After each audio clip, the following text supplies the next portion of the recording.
earthquakes are here. Sam texted us from Bountiful and said, did we have another earthquake? Is Prince okay? In Bountiful. In Bountiful. No, he hasn't been okay for nigh on 10 years on this day. Oh. 10 years. Well, 2016. Yeah. 2016, yeah. 10 years. Yep. On this day.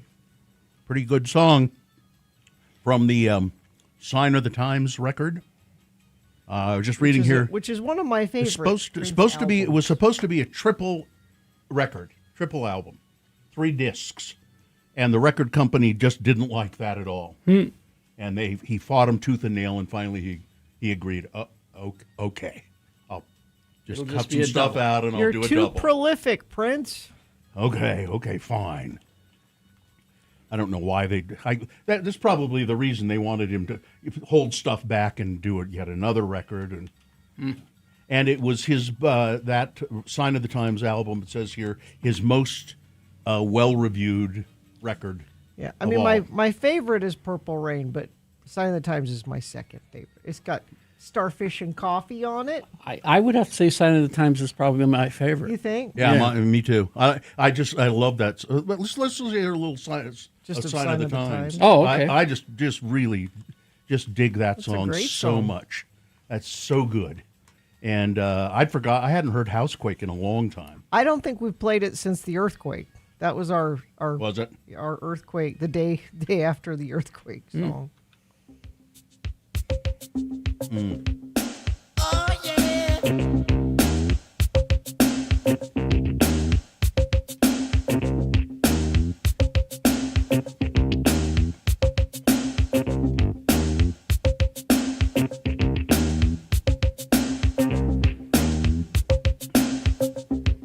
France, a skinny man died of a big disease with a little name. By chance, his girlfriend came across a needle and soon she did the same. At home, there were 17-year-old boys and their idea of fun is being in a gang called the Disciples, high on crack, toting a machine gun. All of this is still happening, by the way. Yeah. All of that is still... Hurricane Annie blew the roof off a church and killed everyone inside. Oh, this is a great song. Yeah. Drummer!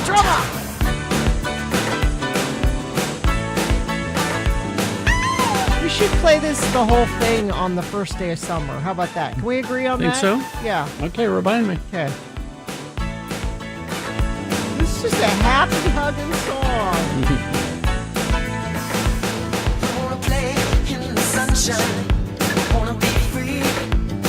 Without the help of a margarita or ecstasy. We wanna kick like we used to. Sign up on the dotted line. We're gonna dance every dance like it's gonna be the last time.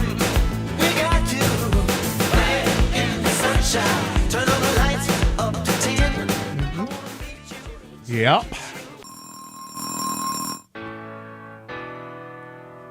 This is This is the cutest thing on the Muppet Show. a great song. It was 7:45, He did this on the all in Muppet line to meet the teacher, Miss Kathleen. First was Kevin, then came Lucy, third in line was me. All of us were ordinary compared to Cynthia Rose. She always stood at the back of the line, a smile beneath her nose. Her favorite number was 20, and every single day. If you asked her what you had for breakfast, this is what she'd say. Starfish and coffee, maple syrup and jam, butterscotch clouds and a tangerine, a side order on ham. If you set your mind free, baby, maybe you understand. Starfish and coffee, maple syrup and jam. Hey, I'll have that. Hold the starfish, that? though. Hold the starfish, please. I'll have the coffee and the toast and jam and all that, and the side of ham, but I don't care to eat a starfish. I Yeah. was your best friend. Would you let me Would you let me take care of you? take care of you? Do all the things that only a best friend can. Only best All friends good. can. Yeah.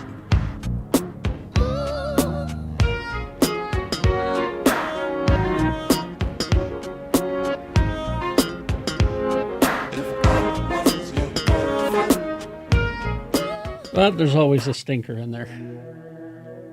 What's this? This always- isn't a stinker. There's always at least one stinker This is in there. not a stinker. Sheena Easton is on this song, Gary. Well, not a that's stinker. the problem. This was the biggest hit on this album. This was actually, yeah. I like this song.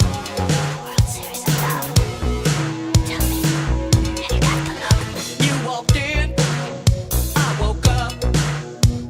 I've never seen a pretty girl look so tough, baby. You got that look. I color you peach and black, color me taking her back. Crucial, I think I want you. You've got the look, you've got the hook. Sure enough to be cooking. She was part of his stable. Part of his stable. I think that why you might think this is a stinker, Carrie, Yeah. is that it became associated with all kinds of commercialism. TV commercials and product placements. I don't know. Yeah, it I did. think it was the. It was like a cosmetics company or something. I don't know. I don't know I why. don't think Prince sold his stuff to commercial. Yes, it was on. Anyway, well, I mean, we could have opened with. Oh yeah. This was my first suggestion before I realized it was Prince's death day. This is the most rocking song that the Osmonds ever did. There's a message from Allan in the And the air. video is crazy. Crazy horses riding everywhere. It's so morning. And Allan sang this. Yeah, this is Allan Osmond. Oh, wait, is Allan Osmond okay? No, he's not. No, he's not.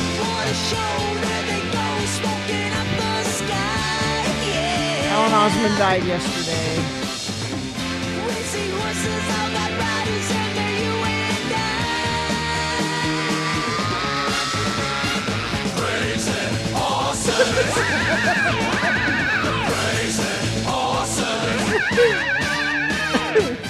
You Got the Look was prominently used in Jordache jeans commercials, among others.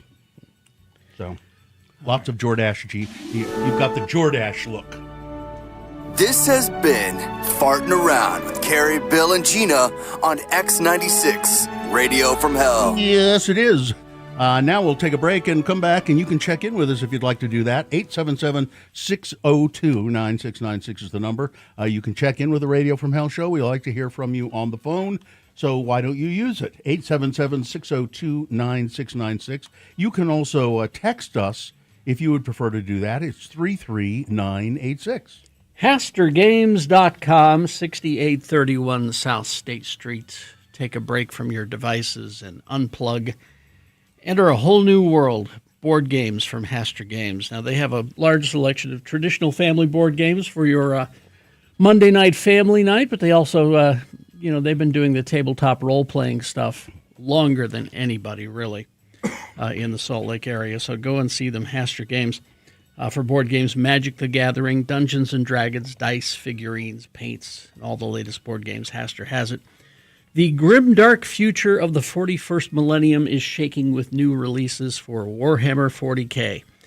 Protect the Imperium from large threats with the new Imperial Knight Destrier, or serve the forces of chaos with the new Iron Warriors Combat Patrol. All available at Hastur Games, 6831 South State Street. Go down, say hi to Cthulhu Bob, and he'll walk you through it. If you're curious about a game, they'll open one up, and you can sit down and learn how to play it right at Hastur Games. 6831 South State Street, or go to HasturGames.com. Are you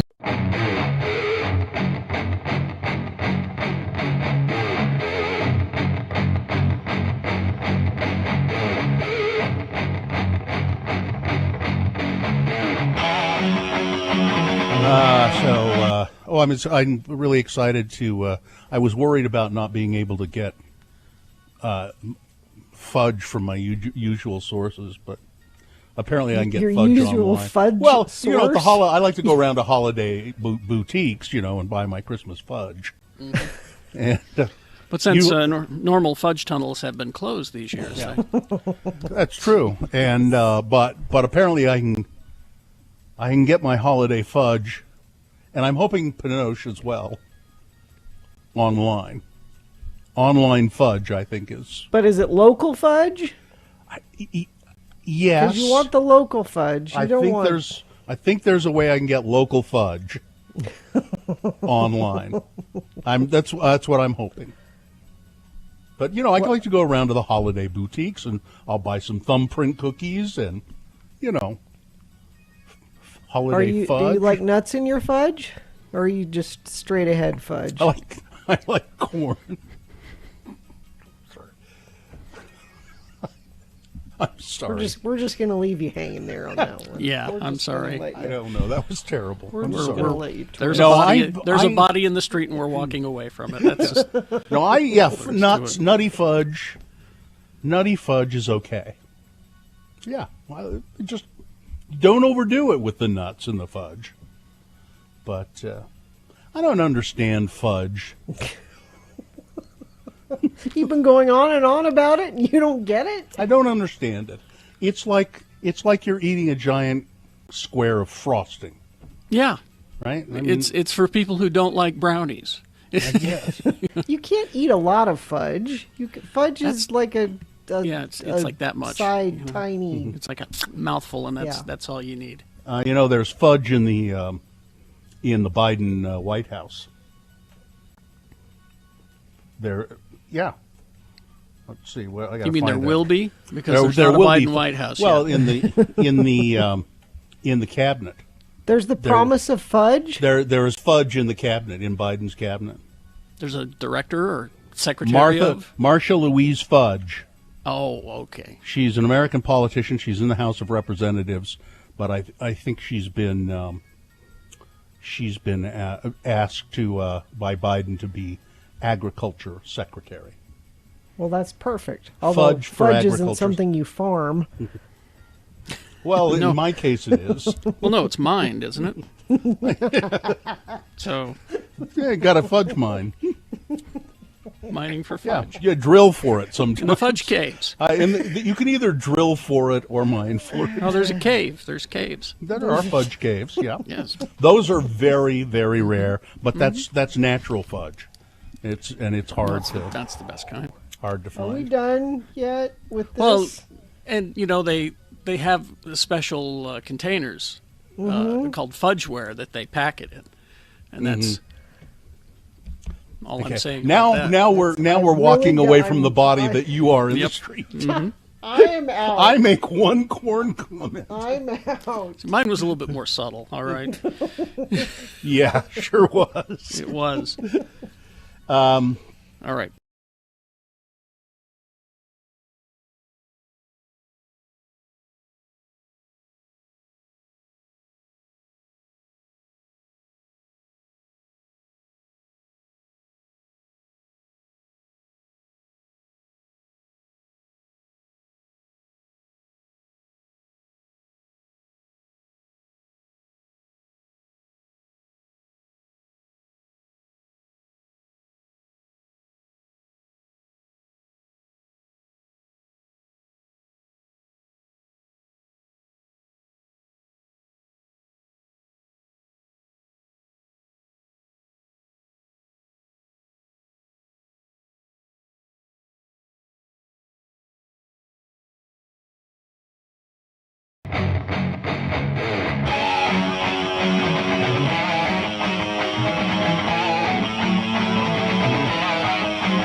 It's 6:23. Let's get this over. All right, let's get it over with. Then we'll go to your check-ins. Oh, by the way, Gina, I just checked to see prints and commercials. Several commercials. Let's Go Crazy for Capital One. He actually wrote a commercial jingle for Coca-Cola because they were sponsoring his tour. And he wrote it. He said it's the only time that they know of that an artist has written an actual a commercial for anybody. And he wrote this Coca-Cola jingle. So, Do you feel better? Yeah, I do because I feel really a lot better because you had Prince there up in this this ideal. I don't think he ever licensed his songs. I think traditionally he was known for being very careful with what he did with his music. Yeah, Let's Go Crazy for Capital One. All right, we'll take it here. We'll start the show, and then we will go to your check-ins. 877-602-9696. The moon is 22.1% of full. The moon will, what will it do? It'll rise today at some particular time. I don't know. I can't. Oh, there it is. At 9:35 a.m. Today being Tuesday. It's the 21st day of April in the year of our Lord Jesus Christ, 2026. It's National Tea Day. So have some tea. Tea Day's slogan. There's actually a slogan for Tea Day. Is it have some tea? No. Well, that would be the best, but it's brew more, do more. Okay. Bulldogs are beautiful day. National Chickpea Day. And it says here in this fun fact about chickpeas. Did you know that chickpeas can be eaten in the morning, the afternoon, and at night? I don't believe it. I'm dubious myself. I need to get some information on that. Chickpeas, what other names are there? Garbanzo beans, chichi beans. So there are some other names for them. Egyptian peas. It's National Chocolate Covered Cashews Day. Surprise drug test day. Surprise! It's not much of a surprise if there's a day. And thank you for Libraries Day. Thank you for Libraries Day. And this is an all-new edition of the show for people who feel like hell in the morning. It's Radio from Hell, starring the Lords of Morning Radio. It's Kerry Jackson right there putting on his work hat. It's me, Bill Allred. Over there, Gina Barberi, a wonderful Lord of Morning Radio. There she is. Isn't she? Look at how beautiful and shiny she is. Shiny? Yeah, you're kind of. Do I need to blot? No, Being you're shiny is not good. I mean shiny in the sense that you're beaming. Oh, okay. Katie for short is our producer there in the booth behind me. Hi, Katie. And it's Lakai helping out in there, and the dog Vax is already settled down for his morning snooze. There he is. All right. Now we'll go to your check-ins. 877-602-9696 is the number, or you can text us at 33986. Let's see. Bus driver Troy checking in. Sketchy Blake of Ogden checking in. Rest in peace, Prince. Zane in Dallas checking in. Housequake, a good Mill Creek coffee name? Oh, that would Sure. work, yeah. I'll have a cup of Housequake. Mixer driver Shane from Spanish Fork. Tasha from North Ogden. Have a terrific Tuesday. Right back at you, Tasha. Let's see. Sleepless in Sandy. Johnny B checking in. Shout out to my nephews who ran a weed eater in my backyard that helped me out a grundle, as in a lot, not in the slang anatomical way. No one wants any of that grundle butter. I don't know. I don't get it. Dirty Cliff checking in. Calvin from the Dell. Meshach of Erda. Great farting around. Charlene checking in from West Valley. Ronald, get ready for school.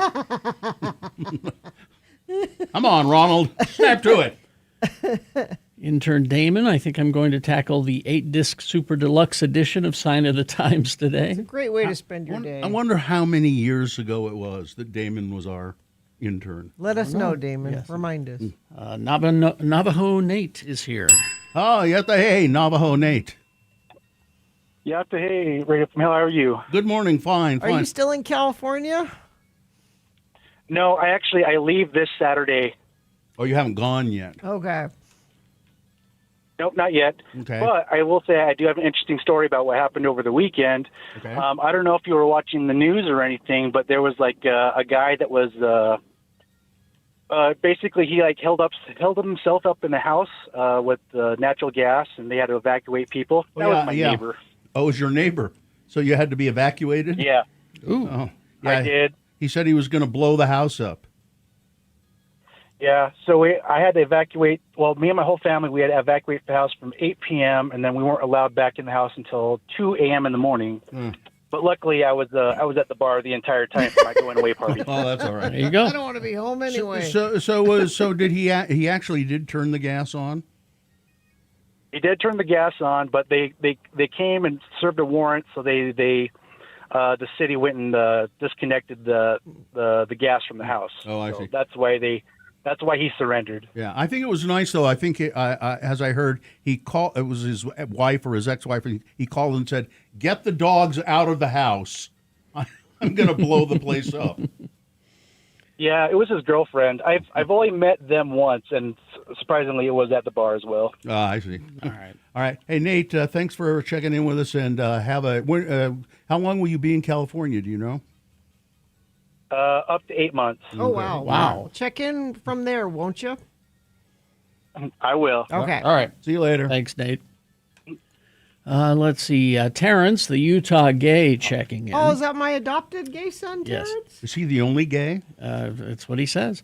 Introducing the California cum Utah implant partner to Radio from Hell for the first time. And he's left AF. Thanks, y'all. You've been missed. Colorado Tony checking in. Dave of Westbrook. Noah. Let's see. Checking in from Saratoga Springs. Happy 16th birthday to my son, Noah. Mike in Nashville checking in. Rose Park, Sydney checking in from the airport. Why did they have it so hot in here? Mikhail of Reno checking in. Joseph from Layton checking in, wishing everyone a good morning. Dr. Neil here to say happy surprise drug test day. Egg from Ogden, 80 days till I'm a married man. Oh, congratulations. Chef Roy checking in. Good morning, Lords. Let's see. Don't make me go to work, checking in from Harriman, even though I want to go back to sleep. Tim the Tree Guy checking in. Let's see. A. Arlo Gumby checking in. Prince was one of the best concerts I've ever seen. Happy birthday, Gina. It was a good show. It's not my birthday. Stop. I didn't know it was your birthday. It's not. Don't make me go to work. Let's see. Patrick, the friendly neighborhood middle school teacher. Ty, the snowcat guy checking in. Play with garbanzo beans as a firework? I used to get them in Mexico, basically just garbanzo beans covered in gunpowder and tinfoil. Sean Cap checking in. Borden Betty, Woodworker Willie. All right, well, let's go. Just one accident that UDOT's reporting. Crashed northbound Bangor Highway 24 South in West Valley off to the right shoulder. That's what UDOT's saying. What are you saying, Infiniteam? Report. Let us know what's out there. 33986. All right, we're going to take a break, play a song. After that, it's Big Boy News, and Frank Christ presents the Dead Celebrity Game coming up. Stand by.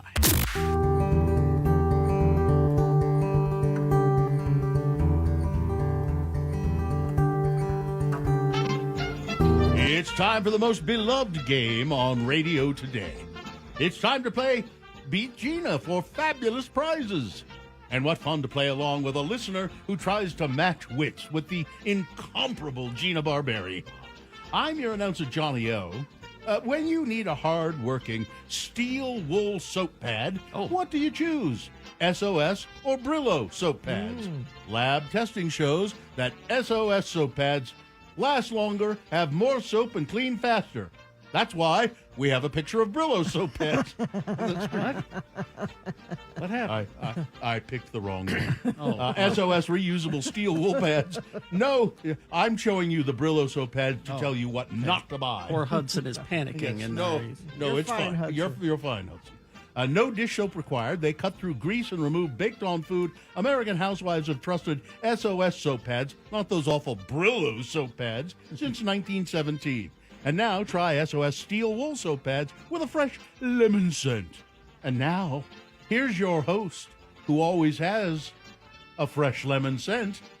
Carrie Jackson. Demetra, the chat room is right. The Brillo box looks like a Jell-O box. It's a trick. It's a trick. It's a trick, you think? All right. Well, ILLO. yeah. No, it doesn't work. No, it Never doesn't mind. work. Jeremiah is who the randomizer has picked to play against you today. Gina, Jeremiah, are you there? Yes, I am. All right, Jeremiah, let's toss a coin to see who goes first. It does give you the advantage if you call it correctly, heads or tails. Heads, please. All right, see what happens. It is tails. Oh, you're going to have to work for these Goldfinger tickets. Terribly sorry. The first good. because she won the toss, she goes first. The first question is for her to answer on her own. Multiple choice pop culture trivia. If she gets it correct, she gets the point. If not, Jeremiah, I hope you were paying attention to the question because I'll allow you to answer that same question correctly, stealing Gina's point away. We'll go back and forth till one of you gets 3 points. Here we go. We've got some leftover 1990s TV show trivia. Ooh. Okay? Here we go. The show Spider-Man, the animated series, Okay. marked the debut of what character outside of the comics? Okay. This is the first time we saw them in something besides the comics. Okay. Was it one, Christopher Lee or Count Dooku? Mm-hmm. Was it two, Jerry Mathers or the Beaver? Was it three, Dr. Kurt Connors or the Lizard? Or four, Eddie Brock or Venom? I have no idea. I will go with number 3. The Lizard? Yeah. Nope, sorry, he was in the classic 1960s. See, I told you. I All didn't right, know it. Jeremiah, here you go.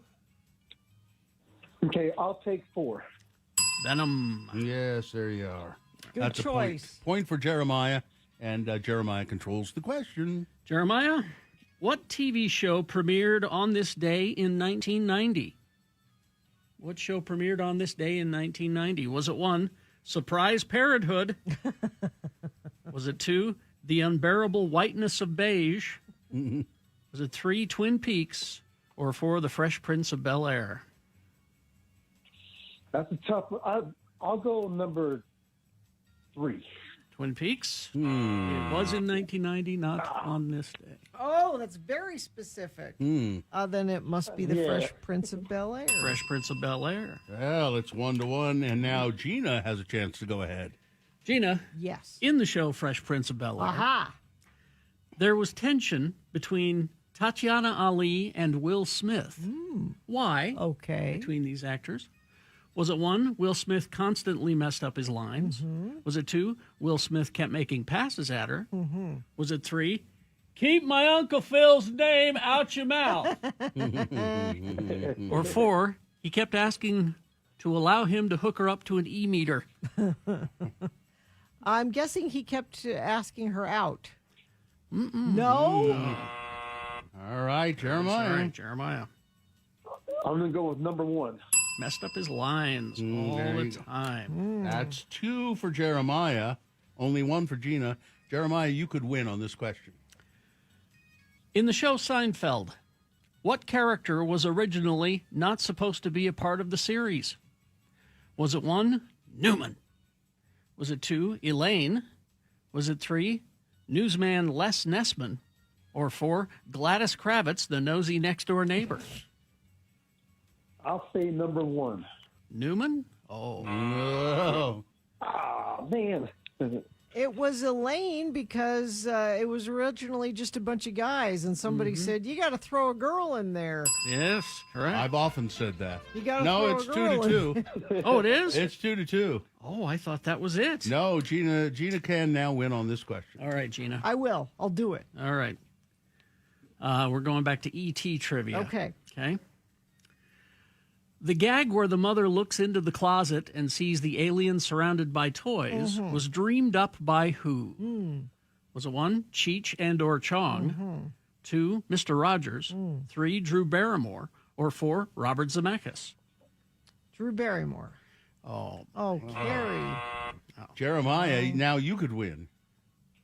I'll go with number 4. Robert Zemeckis. And you win. There we go. There you go. Yeah, nicely done, Jeremiah. That was a close fought game. Yes. Very good. You have these tickets for Goldfinger, Unwritten Law, and Zebrahead September 12th at the complex. All right. Hang on the line, Jeremiah. I've got to get home. Mrs. Zola just called. She's got something I need to pump up. Ooh.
Time now for Big Boy News and Opinuendo. And right after that, it's Frank Christ presents They're Fine, They're Just Fine, the Dead Celebrity Game. We'll give you a list of 4 celebrity names. 3 of those celebrities, they're just fine. One of them is dead. If you pick the dead one correctly, you're going to win 2 prizes, tickets to the Thanksgiving Point Tulip Festival and tickets to see Aquabats. Nice. Tulip Festival tickets and Aquabats tickets. And all you got to do is sit through a game of Frank Christ Presents. 877-602-9696. Call, play, win. You have to sit through it, and you have to contemplate mortality, which Yes. is rather... That's a bigger part. Yeah. 877-602-9696 is the number to call. Big Boy News now, brought to you by... It's the spring super sale at Big O Tires. For a limited time, get $100 off select sets of tires. Plus, buy 2 oil changes, get 1 free. Warm weather is calling. Make sure your vehicle's ready for every mile at Big O Tires, the team you trust. And don't forget... The views expressed on X96's Radio from Hell show do not necessarily reflect the opinions of Broadway Media, its management, owners, or advertisers. This program is intended for mature audiences. Parental discretion is advised. Well, it's an unfortunate misprint here. It says Ian Osmond. Really? The eldest of the singing members of the famous Osmond family has died. Where's that from? They left. Oh, that's an L. They left the A off, so it's L-A-N. Allan Osmond. Family spokesman said that Allan's wife and all 8 of their sons were at his bedside at his home in Orem. He'd been battling MS. Yes. For quite a number of years. Allan Osmond was born in Ogden, like most of his siblings. 40 years ago, he was diagnosed with multiple sclerosis, which forced him to retire from performing, according to the obituary from the family. Allan is survived by his wife Suzanne and 8 sons, 30 grandchildren, 5 great-grandchildren, along with his siblings Verl, Tom, Merrill, Jay, Donnie, Jimmy, and Marie. He was preceded in death by his parents, George and Olive, and 1 brother, Wayne Osmond. And he was 76 years old. Police say that they've arrested a pair of suspects for the shooting death of 1 person early Monday morning inside a Salt Lake City hotel. The Salt Lake Police Department was called to the Spring Hill Suites Hotel, 615 South and 300 West, just after 6:30 in the morning. Found 1 person who had been shot to death later, was still alive but died at the scene. Police said that the shooting appeared to be an isolated incident between two people who knew each other. The police later announced that they had tracked the suspect's vehicle to an area of western Wyoming. It was spotted and pulled over by Sweetwater County Sheriff deputies. 2 people in the car were taken into custody.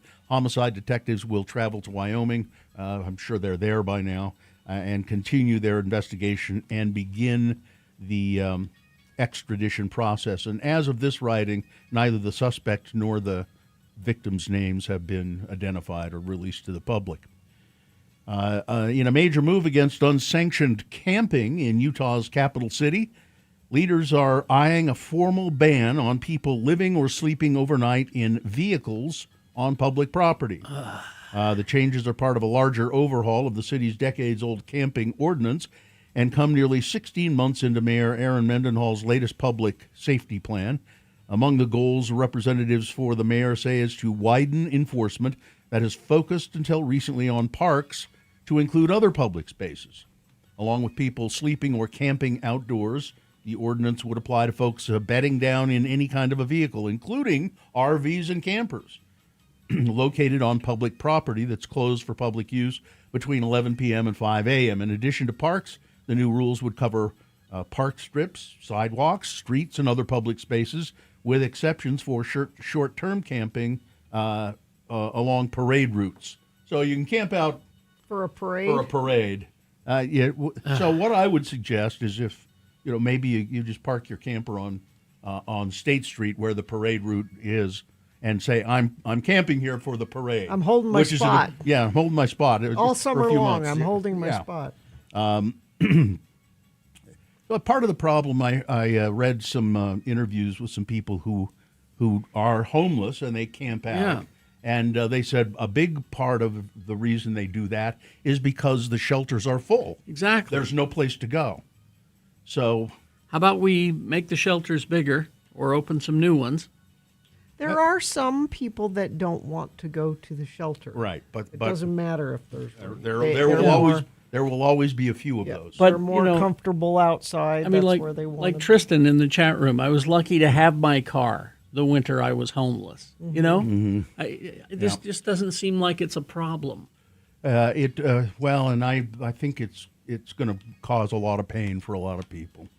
An agave plant is blooming for the first time at the Red Hills Desert Garden in St. George, and it's drawing crowds to see a stalk that resembles a giant asparagus. It's beautiful. The plant, currently standing at about 18 feet tall, is growing approximately a foot a day. Wow. Depending on the species, agaves take between 10 and 100 years to bloom. Really? Ryan White, a landscape education administrator for Washington County Water Conservancy, oversees the garden and its 15 agaves. Some of the fun questions I get about is, why does it look like a giant asparagus? Well, because it does. It's actually because what Mr. White says, it's because they are related genetically. While agaves are the primary ingredient in agave tea, sweetener, and tequila, White advises against eating this particular stalk. Once the stalk gets to be this size, it's probably a bit too fibrous and chewy to eat. The massive blooms can cause issues before they get too large. A couple of years ago, there was one in the town of Gunlock that was 50 years old, and it was about a 30-foot tall bloom. Wow. When it fell over, it actually crushed the homeowner's fence. Dozens of people, along with owls nesting in the rocks above, have visited the garden to admire the rare sight. Every day there's people just looking for that, just looking for the agave, White said. I love that the owls are enjoying it, too. Yeah. I want to go down there and see it. Well, Apple, the big computer. Tim Apple? Tim Apple is going to step down effective September 1st, 2026. Tim Apple will be replaced by John Apple, who is currently the company's senior vice president of hardware engineering. He will take his place as the CEO. FBI, well, his real name, okay, I'll give you his real name. It's Cook. John Turnus, Oh. not John Apple, John Turnus, who is Tim Cook, I knew, but now FBI Director Kash Patel has sued The Atlantic for $250 million. Good. Claiming an article that talked about his alleged excessive drinking was false and a malicious hit piece. They should not file a motion to dismiss. They should say, "Bring it on. Let's get right to discovery." The Atlantic, in response, said it stood by its reporting and would vigorously defend against the meritless lawsuit. Drunk again! In the article posted on the magazine's website on Friday, author Sarah Fitzpatrick, who is a veteran political reporter, not known to be making a lot of mistakes, said that Patel is deeply concerned about losing his job and that he has good reason to think so, including some having to do with what witnesses described as bouts of excessive drinking. His behavior, including both conspicuous inebriation and unexplained absences, has alarmed officials at the FBI and the Department of Justice, the Atlantic said. Fitzpatrick, the reporter, was named as a defendant in the lawsuit. Patel filed the lawsuit in Washington District Court. He denied the allegations of his behavior and criticized the magazine for relying on anonymous sources. Fitzpatrick wrote that she interviewed more than 24 people and guaranteed them anonymity to discuss sensitive information in private conversations. Defendants cannot evade responsibility for their malicious lies by hiding behind sham sources, the lawsuit said. I drink a bit. By the way, Labor Secretary Lori Chavez DeRemer is resigning because it's been alleged that she has a drinking problem. White House. She used to tell her subordinates to go get her some wine. Go get me some wine. She didn't have a drinking problem before she started working there. That's all I can say. I think both she and Patel were teetotalers. Lori not true. Lori, is there any part of you that would think if the Atlantic puts out a story where they interview dozens of people about your drinking that you might maybe be introspective a little bit and go, maybe no, because these people are never wrong. No, and you have no choice. You either keep your yap shut and resign, or you fight back. But I just mean personally, like maybe you take a minute and go, maybe I do have a problem. I think it's entirely possible that Kash Patel has said to himself in those quiet moments of the still small voice within saying, "Boy, I'm going to change. I really am. I'm going to change. After I get done at the bar tonight, I'm going to stop drinking." You're a podcaster. But he never does. White House Communications Director Stephen Chung said that Chavez DeRemer would leave the cabinet for a position in the private sector. I believe she's going to be a wine taster out in California. Chung said that the Deputy Labor Secretary, Keith Sonderling, would become the acting head of that agency. What is she? Labor Secretary, that's what she is. This is rich. Donald Trump will participate in a public Bible reading this week. Oh, boy. It'll be the first time he's ever read the Bible. As the administration continues to integrate religion, particularly Christianity, into official business. On April 21st, that's today, Trump is scheduled to read Scripture via video message from the Oval Office starting at 6 p.m. Eastern Time, so 4 o'clock this afternoon here. A press release from the organization, or the organizers, reads, "The event is called America Reads the Bible. Trump's participation in the week-long reading is particularly notable given his recent feud with Pope Leo over the Iran conflict and the backlash he received earlier this week for posting and then deleting an AI-generated image of himself as Jesus Christ." It will be interesting if the part they give him to read is a quote from Jesus. Here's what he's going to read. Oh, okay. He will read, Trump, according to organizers, will read a passage from 2 Chronicles, which includes the frequently quoted verse number 14, "If my people, which are called by my name, shall humble themselves and pray and seek my face and turn from their wicked ways, then will I hear from heaven and will forgive their sin and will heal their land." The verse gained public attention when the founder of Cowboys for Trump,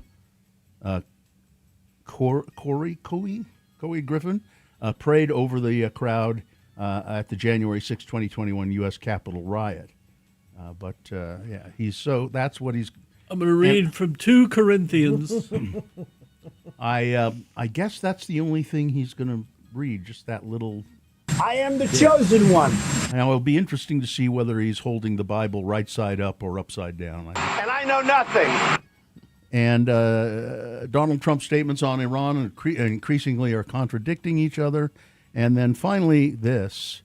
Rebel Wilson has been labeled nuts by a PR team that she allegedly hired to create websites attacking a co-producer of her directorial debut, a court has heard. The Pitch Perfect actor directed and co-produced and acted in The Deb, which is a musical comedy that remains unreleased. 2 years it's been unreleased due to legal disputes, and now she's hired PR firm to go after the producers and co-producers. So, all right. Sports, weather, traffic. We've got the Stanley Cup playoffs going on. Yesterday, the Flyers over the Penguins 3-0. The Hurricanes over the Senators 3-2. Stars over the Wild 4-2. Oilers over the Ducks 4-3. Today, you've got the Canadiens and the Lightning, Bruins and Sabres, Kings and Avalanche, and of course, your Utah Mammoth and Golden Knights today at 7:30. That's your sports. Weather. Quite warm and sunny today, 82 for a high, overnight low 48. There is a storm coming through on Wednesday, 80% chance of showers, and we drop back down into the 50s for a couple of days. Even overnight lows in the 30s, looks like Thursday night. Traffic, let's see if anything new has cropped up. This was about a half hour ago. We heard about a crash northbound Bangor Highway 24 South in West Valley. Other than that, everything looks pretty good. If you see something, please text us 33986. Frank Christ is here. Good morning, Mr. Christ. Oh, hello, everyone. Frank is, he's the Grim Reaper, and he's here in the studio with us, as he is most weekday mornings. What, Frank? I'm just so tired. Why, have you been really busy lately? Yes, I had to take that kid from Starship Troopers. Oh, and Allan Osmond. And Allan Osmond, yes. He was a celebrity, yeah. Well, he was easy, though. He didn't put up a fight at all. No. Frank is a Grim Reaper, and he reaps the souls of celebrities specifically. And that's a curse because Frank loves those celebrities. I love our precious celebrities. And you would rather do anything rather than have to visit them after death. If I could only reap politicians, I'd be so much happier. Frank joins us to play the game we call Frank Chris Presents. They're fine. They're just fine. He gives me a list of 4 actors, and 3 of the actors on the list he's given me are, in fact, they're just fine. But one of them, Frank has had to take. and a contestant. Do we have a contestant? Yes, we do. Austin is here. Austin is there. Hi, Austin. How are you? Great. How are you? I'm fine. I'm just fine, Austin. Austin. Oh, yes. Fine. Just fine. Well, that's good, Austin.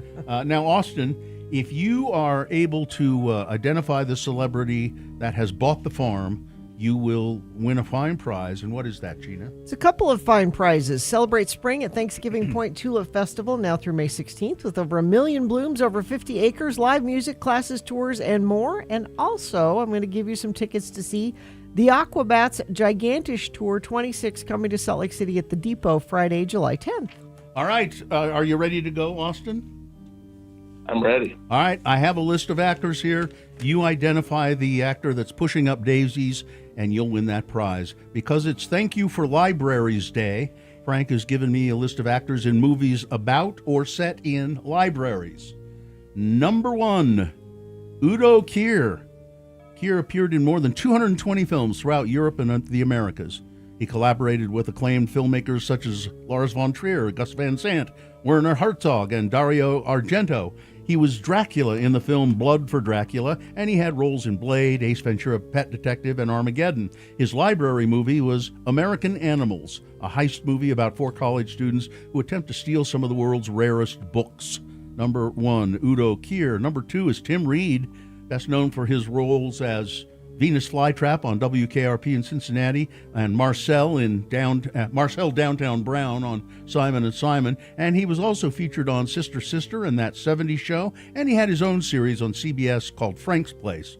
Tim Reed's library movie, The Reading Room. A wealthy widower honors his late wife's wish by opening a free reading room in a struggling inner-city neighborhood. That's Tim Reed. Number 3, Frank Langella.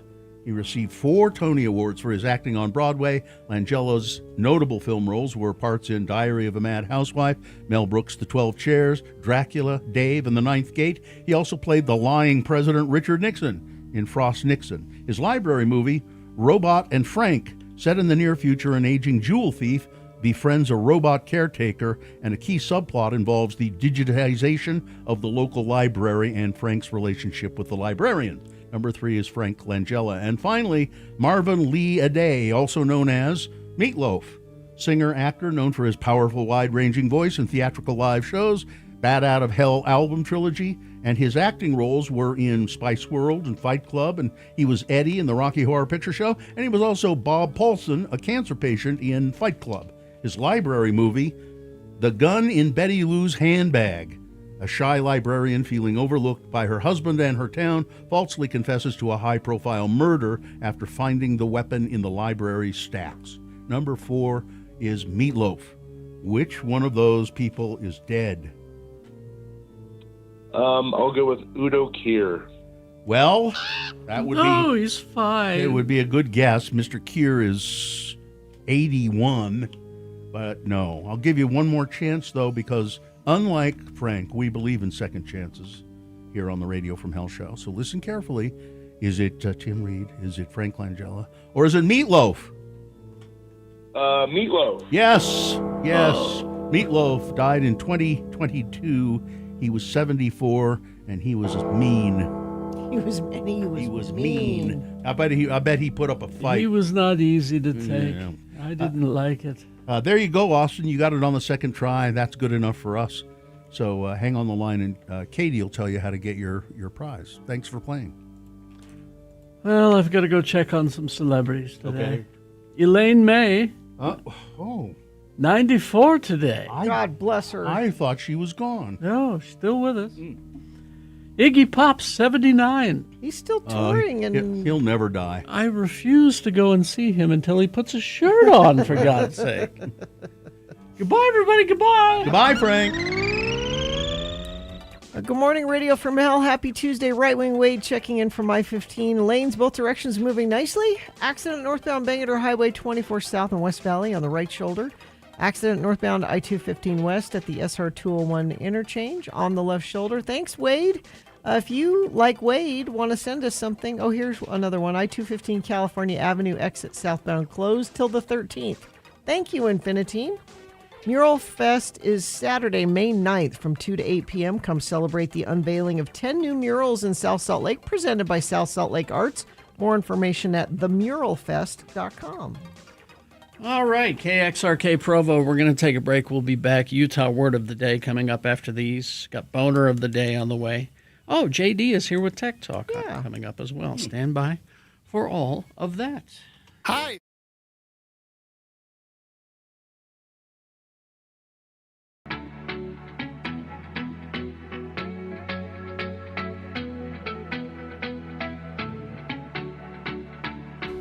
This one from Emily. Things that must go. My guilt. Allow me to explain. The year was 2008. I was a fresh-faced Mormon teenage newlywed whose older sister had landed her a sweet second job at a local coffee house. The first busy weekend I worked, one of our employees rolled up hungover or possibly still drunk and was subsequently sent home to sleep it off. I was new and we were short-handed. Up rolls an SUV, at the window rolls down to reveal the incomparable Gina Barberi. I was awestruck. So is another Gina Barberi? She orders a drink. A latte, I believe, with an extra shot of espresso. Yes, that's my order. Is that it? I take her order and proceed to produce my best hurried hot beverage. I pulled 3 perfect shots of espresso. I take all the time the growing line will allow to froth and mix. Make sure the lid is nice and tight. Stop her in.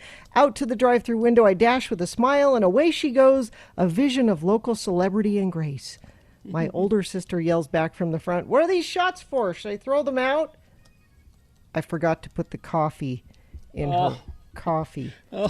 I waited all day. I waited all day for her return. I waited for a call to speak with the manager. I thought maybe next weekend she'll come back and I make her a drink on the house. But the call never came, and she never came. I'm now a grizzled 30-something ex-Mormon and mother of 2 with under-eye bags and an anxiety disorder. I now know how much that caffeine probably meant to you. I thought I ruined your day with a coffeeless coffee. It's haunted me for more than a decade. I am sorry, Gina. Please accept my apology. Allow me to make it up to you. Can I buy you a drink sometime? Maybe a pair of those fluffy socks you're so fond of. Thank you for letting me listen and for allowing me the pleasure of serving you an albeit inferior beverage all those years ago. Long-time listener, first-time complainer, Emily. How many years? 10. 2008. Oh, my God.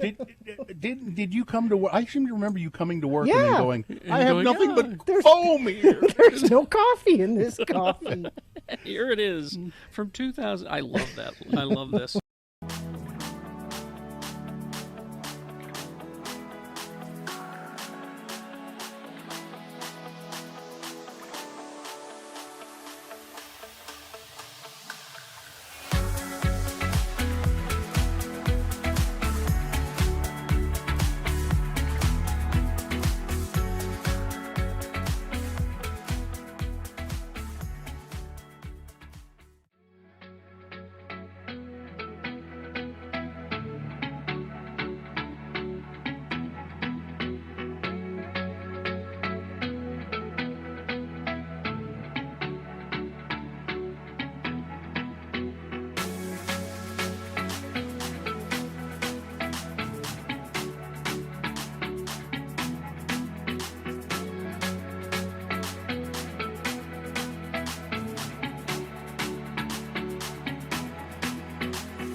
Like Diane did from Payson, and Payson's very close to Mona. It's on the way. It's closer than we are. It's on the way. Put it that way. And she's hoping for some Mona community notes, even though she's in Payson. Payson is the important part of that sentence. Oh, okay. Payson. Yeah. All right. We used to be number 1 in Payson. I don't know if we I think we still are. You think so? I think so. I know they love us down at the Wee Blue Inn. Yeah, those guys who are always there, riding the bar stool. The regulars. Yeah. All right. Is this sponsored, Gina? It should be, but it's not.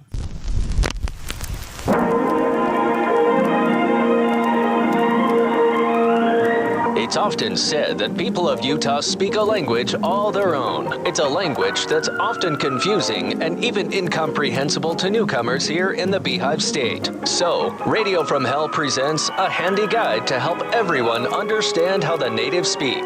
It's the Utah word of the day, and today's word is... I'm sure we'll hear several words today because it's time for Mona Community Notes with the former mayor of Mona, Utah, Don Criddle, and you brought your son here with you. I did. I have no choice in that matter. He's my supervisor. He jumps in the car. I try to take off, and he jumps in the car. Supervision. I need. The doctor said I need supervision. That's right. I wish I had supervision. That would be cool. Now, Denver, I need to check you out. Make sure that you don't have. You have a little bit of a problem with lighting matches. I like to light matches. I know you do. I like the way it bursts in my fingers. I like the way it smells. Yeah.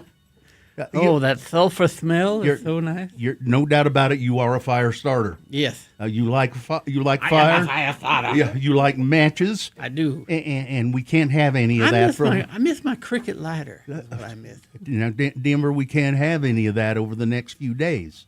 What? Because of the. Why? Well, because this important note came in.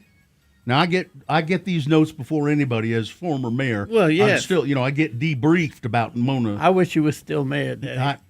I do too, but that's another story. Nephi City gas department, they handle the gas for Mona. Yes. That's Nephi gas. I know. I hate the fact that they have their own gas. And we're slaves to them. It's Nephi gas. So there's nothing we can do about that. And they're taking they're doing a leak survey. What's funny about that? I got a leak. They're taking a leak. They're taking a leak. Denver. They're taking a leak survey. There's nothing funny about a gas leak. They're very funny. They're taking. I got a gas leak. Denver. They're taking a gas leak survey today, and please allow for the gas department to access meters and don't light no matches. Don't light no matches? But there's How a leak. else am I going to know if there's a leak? Denver. That's where... Denver, empty your pockets, please. Daddy, you smell that? Denver, that's just terrible. Why did you do that? That's a gas leak. It certainly is. That's a gas leak. You don't have any manners at all. I'm sorry. You don't got none manners. Daddy, would you sign this paper for me? What is that? It's the Mona City Youth Council application. Because it says here I have to have my parent/guardian contact information and ask for a signature. It says here, I see. You got to be between the age of 14 and 19. Okay. I'm not. You have to live in Mona City. I live in Mona City. You have to. You get to meet new people if you're on the youth council. That's what I'm looking forward to, is meeting new people. And it says it'll help you build your leadership skills. That's because I'm going to be mayor someday, Daddy. Just like you. And it'll give you a chance to have a real impact. Mm-hmm. Well, and have fun doing it. You know what my first order of business is? What, on the youth council? Yes. What? I'm going to find this Travis T. kid. Travis T? He won the Easter egg coloring contest. Oh, it's kind of a travesty, isn't it? Travis T.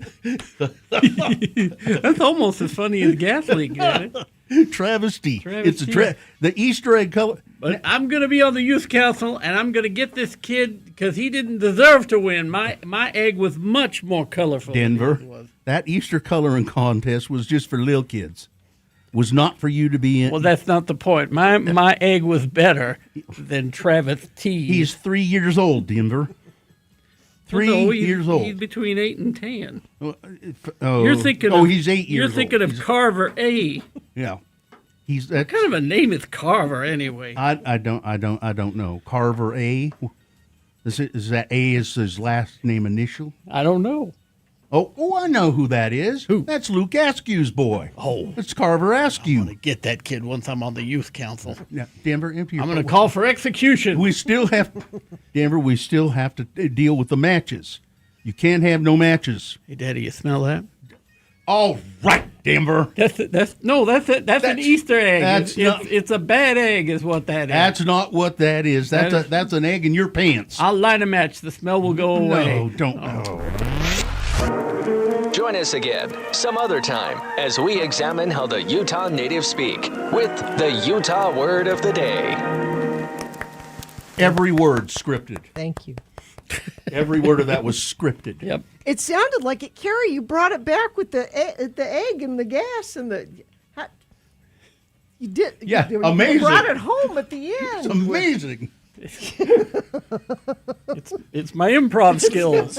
Yes, and.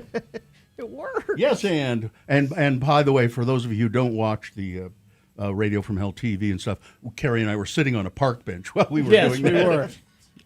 And by the way, all of those things are real. The Mona City the things. gas leak stuff, the gas youth leak. council. If you live in Mona, I apply for the youth council. Why Sure. not? You'll have to fight Denver for it. Yeah. Because he's going to be on that youth council. It says here, if you're on the youth council, you'll have a real impact. A real impact, especially Denver. And have fun doing it. Denver's well on his way to being mayor. This will be good training ground. Good training for him, I think. Absolutely. Oh, let's see. We've got crash northbound Mountain View corridor at SR 145 in Utah County. And that's the only accident UDOT is reporting. What are you reporting? Your Infiniteam, all of you out there driving to work or school or whatever you're doing, text us what you're seeing. 33986. Don't miss Utah's biggest gem and mineral and fossil show, April 24th through the 26th at the Bastion Agricultural Center. Gems, fossils, vendors, food trucks, and Bill Allred. Yes, 11 to 1 this Saturday. Tickets just $3. Kids 12 and under are free. Formerly the Salt Lake County Equestrian Center. You got a busy Saturday. Yes, I do. because then we got our party on event at 4, I think it is. Yep, 4 o'clock. So yeah. Boners. Yes, coming up. Here are the candidates you'll be voting for. Boner candidate number 1. No, really, a bear did it. Boner candidate number 2. Well, folks, we're finally cleared for takeoff, so woof, woof, meow, seatbelts and enjoy the flight. And finally, this one. Hey, kids, good news. Nicotine is healthy. Oh, well. Boner of the day, Big Boy News, all coming up after some messages and a song. Stand by.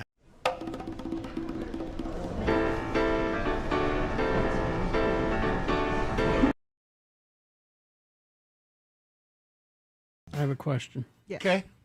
I'm sure I'll have an answer. I went to Target and they didn't have these. Okay. I need newborn thin cotton socks. Newborn. Is that a brand name? No, for a newborn baby.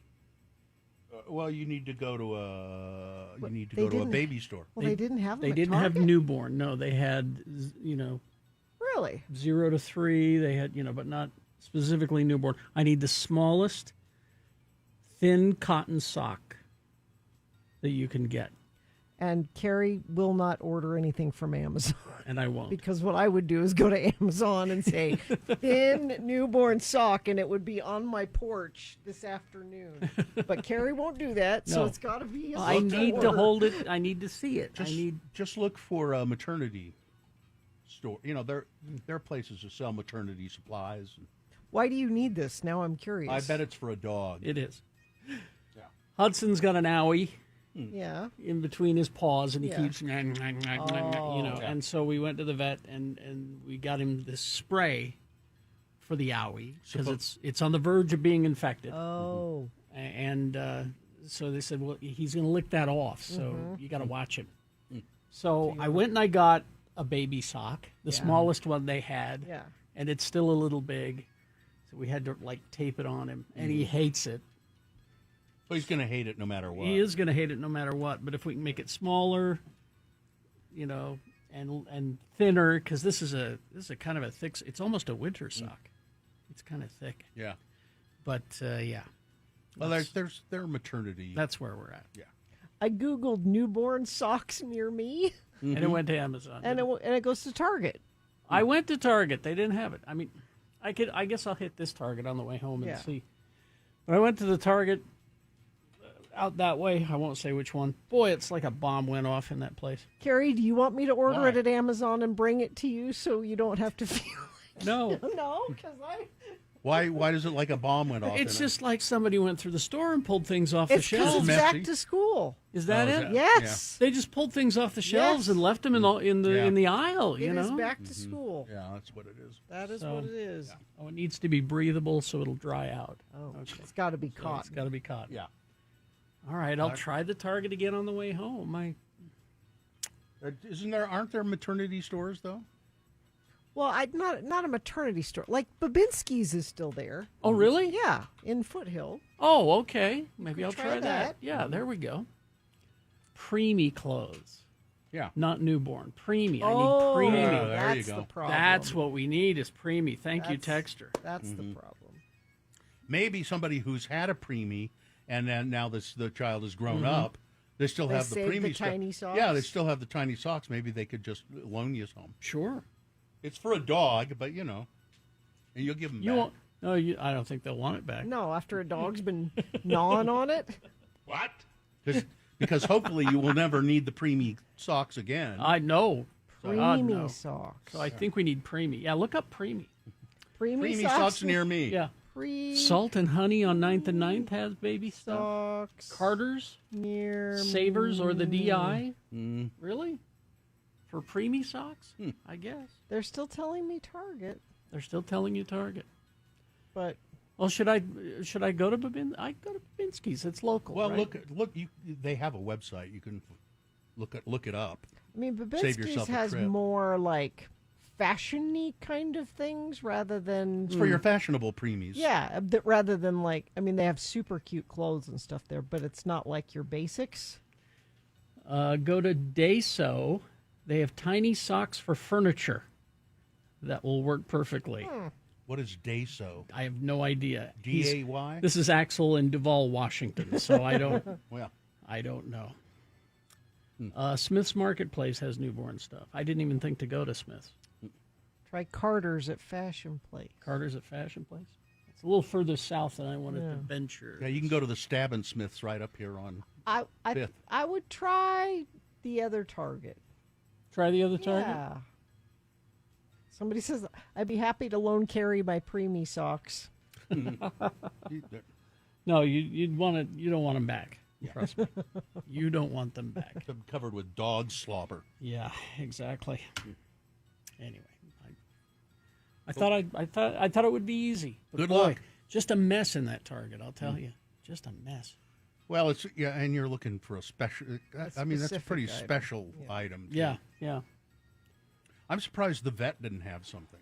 Well, they had the wrapping tape, but maybe a cotton glove and cut one of the thumbs or fingers off. Oh, okay, that's a good suggestion, Katie. I guess. All right, I'll go look. American Girl doll socks would work. Yeah, Carrie, don't you have an American Girl doll? Oh, let me see. No. No. Carrie has different toys. Yeah, and the guy in Axel, we don't have a Dayso here in Utah. But sorry. thank you for trying to help. Thanks for trying. Thanks for playing our game. Find the preemie sock. Oh boy, Why don't you want to use the tape? he doesn't like the tape. It's You want something soft. yeah. I don't like this tape. Something soft. Wouldn't you want something soft? Yeah, but look what I got on my foot. Not soft at all. I got a big Kevlar boot. All right.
It's a little late. Sorry. It's the damn contest. We're supposed to do this around 7:15, 10:15, 1:15, and 5:15. We give you keywords. It is around 7. It is around 15 after. I mean, it's close. We're late. Text this keyword I'm going to give you to 508-777-1000 and you'll be entered to win. Every keyword means another chance to win $1,000. You can get all the information at x96.com. Your keyword for this hour is gold. Gold, G-O-L-D, gold. Text that to 508-777-1000. That's 508-777-1000 now to win. All right, 7:23, time for Boner of the Day. 3 news stories. These will be examples of bad, stupid, or funny human behavior. And you will decide with your vote of these 3 candidates which one is the worst, which one deserves to be Boner of the Day for today, April 21, 2026. We'll give you 2 candidates now, a third after the news. Once you've heard all 3, you'll vote. One of you lucky random boner voters will receive. Can't buy it. Got to win it. Radio from Hell Boner t-shirt. All right, here's Boner candidate number 1.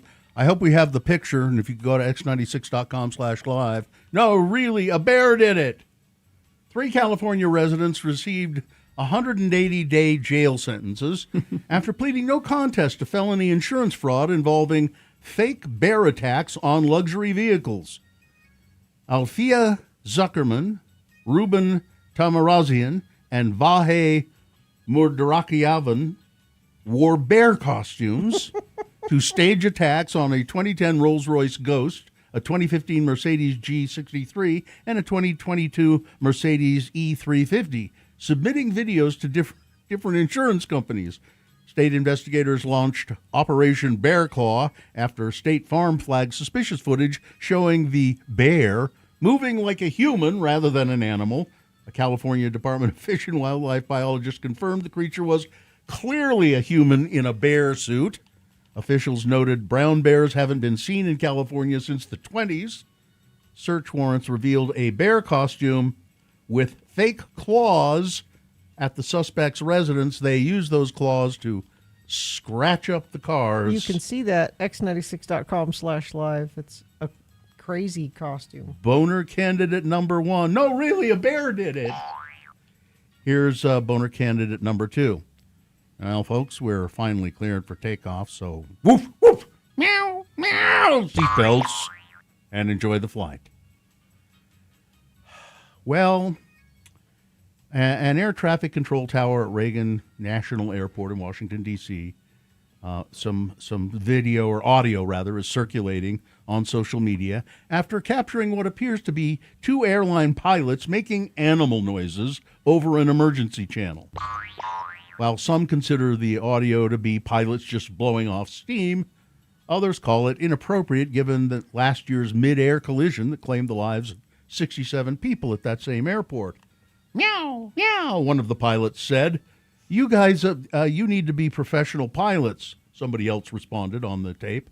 Meow, meow, meow, meow, the pilot said. Then the meows were followed by separate dog sounds from another pilot. Woof, woof. This is why you still fly regional jets, you two, the person responded back. It remains unclear which airline, plane, or flight was responsible for the non-essential meows and barks. American, Delta, and United are the 3 airlines that fly regional jets into and out of the airport. The incident also raises questions about whether the pilots were flying below the 10,000 feet limit at the time. At lower altitudes, pilots are required to focus completely on the flight and the aircraft, not be farting around making animal sounds to each other. Boner candidate number 2. Well, folks, we're finally cleared for takeoff. Woof, woof, woof, woof, meow, meow. At your seatbelts and enjoy your flight. Coming up in a moment, Boner candidate number 3. Hey, kids, good news. Nicotine is healthy. All right, Boner candidate number 3 coming up after this. Big Boy News and Opinuendo, brought to you by...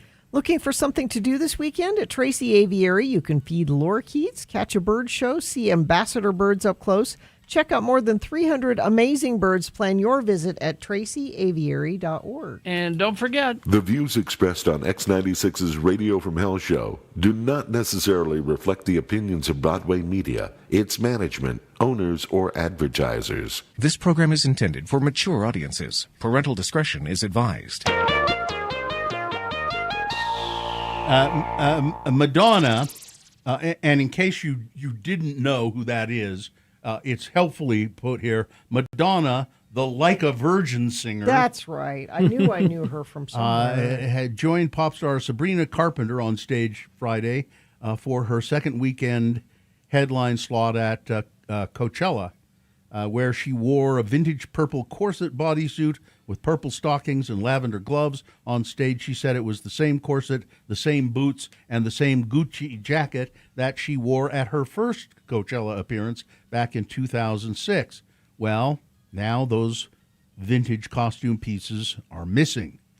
And Madonna has posted on her Instagram offering a reward for the pieces, including the jacket, the corset, and a dress. It comes after she announced the sequel to her Confessions on a Dance Floor album will be released on 3 July. She wrote, "Still flying high since Friday night at Coachella. Thank you to Sabrina and everyone who made it possible. Bringing Confessions 2 back to where it began was such a thrill. This full circle moment hit different until I discovered that the vintage pieces I wore that night went missing. The costumes were pulled from my personal archive of costumes. I don't have a personal archive. They're not just clothes, they're part of my history," she said. My old black T-shirts. Other archival items from the same era went missing as well. Oh, I have some archival pieces of clothing. Like, I have some shirts that I bought in Amsterdam that I just never probably will ever throw away, even though I don't ever wear them. Let's see what else we have here. Oh, this is great. One Canadian tourist shot dead, several other people wounded, including some U.S. citizens, officials said, when a man opened fire yesterday at one of Mexico's most popular tourist destinations, the Pyramids, just outside Mexico City. The gunman then shot and killed himself, authorities said. State and federal security forces arrived at the archaeological site after receiving an emergency call, according to a statement by the local security ministry of Mexico State, which is adjacent to Mexico City, the capital. 2 people were found dead, one of whom was likely the shooter, the statement said later. On Monday evening, the federal authorities there released a list of the names of 13 other tourists who had been injured. Some of them had gunshot wounds, including 2 minors, ages 6 and 13, from Colombia and Brazil. They were all taken to the hospital. It's unclear how many of the tourists had been injured. Some of them might not have been injured by gunfire. They're saying there was general panic, and they might have been hurt in that way. And there's nothing. Nobody knows who this guy is at this point, or at least of this writing. As of this writing, nobody knows who he is or why he did what he did. In Springville, a man accused of killing his mother and another man, whose bodies remain missing, allegedly burned several items in a bonfire a few days after the incident and spent nearly a day in a remote area of Utah. New details in the investigation into Matthew Jacob Leonard were released when he was officially charged Sunday in the deaths of his mother, Sarah Johnson, and John Hendricks. Mr. Leonard faces 11 charges, including aggravated murder and abuse or desecration of a dead human body. That because the bodies have not been found, and he's not saying. The investigation followed the missing person report turned up witnesses who told detectives that they were with Leonard, Johnson, and Hendricks at the Springville home belonging to Johnson during the night of March 19th and then into the next morning.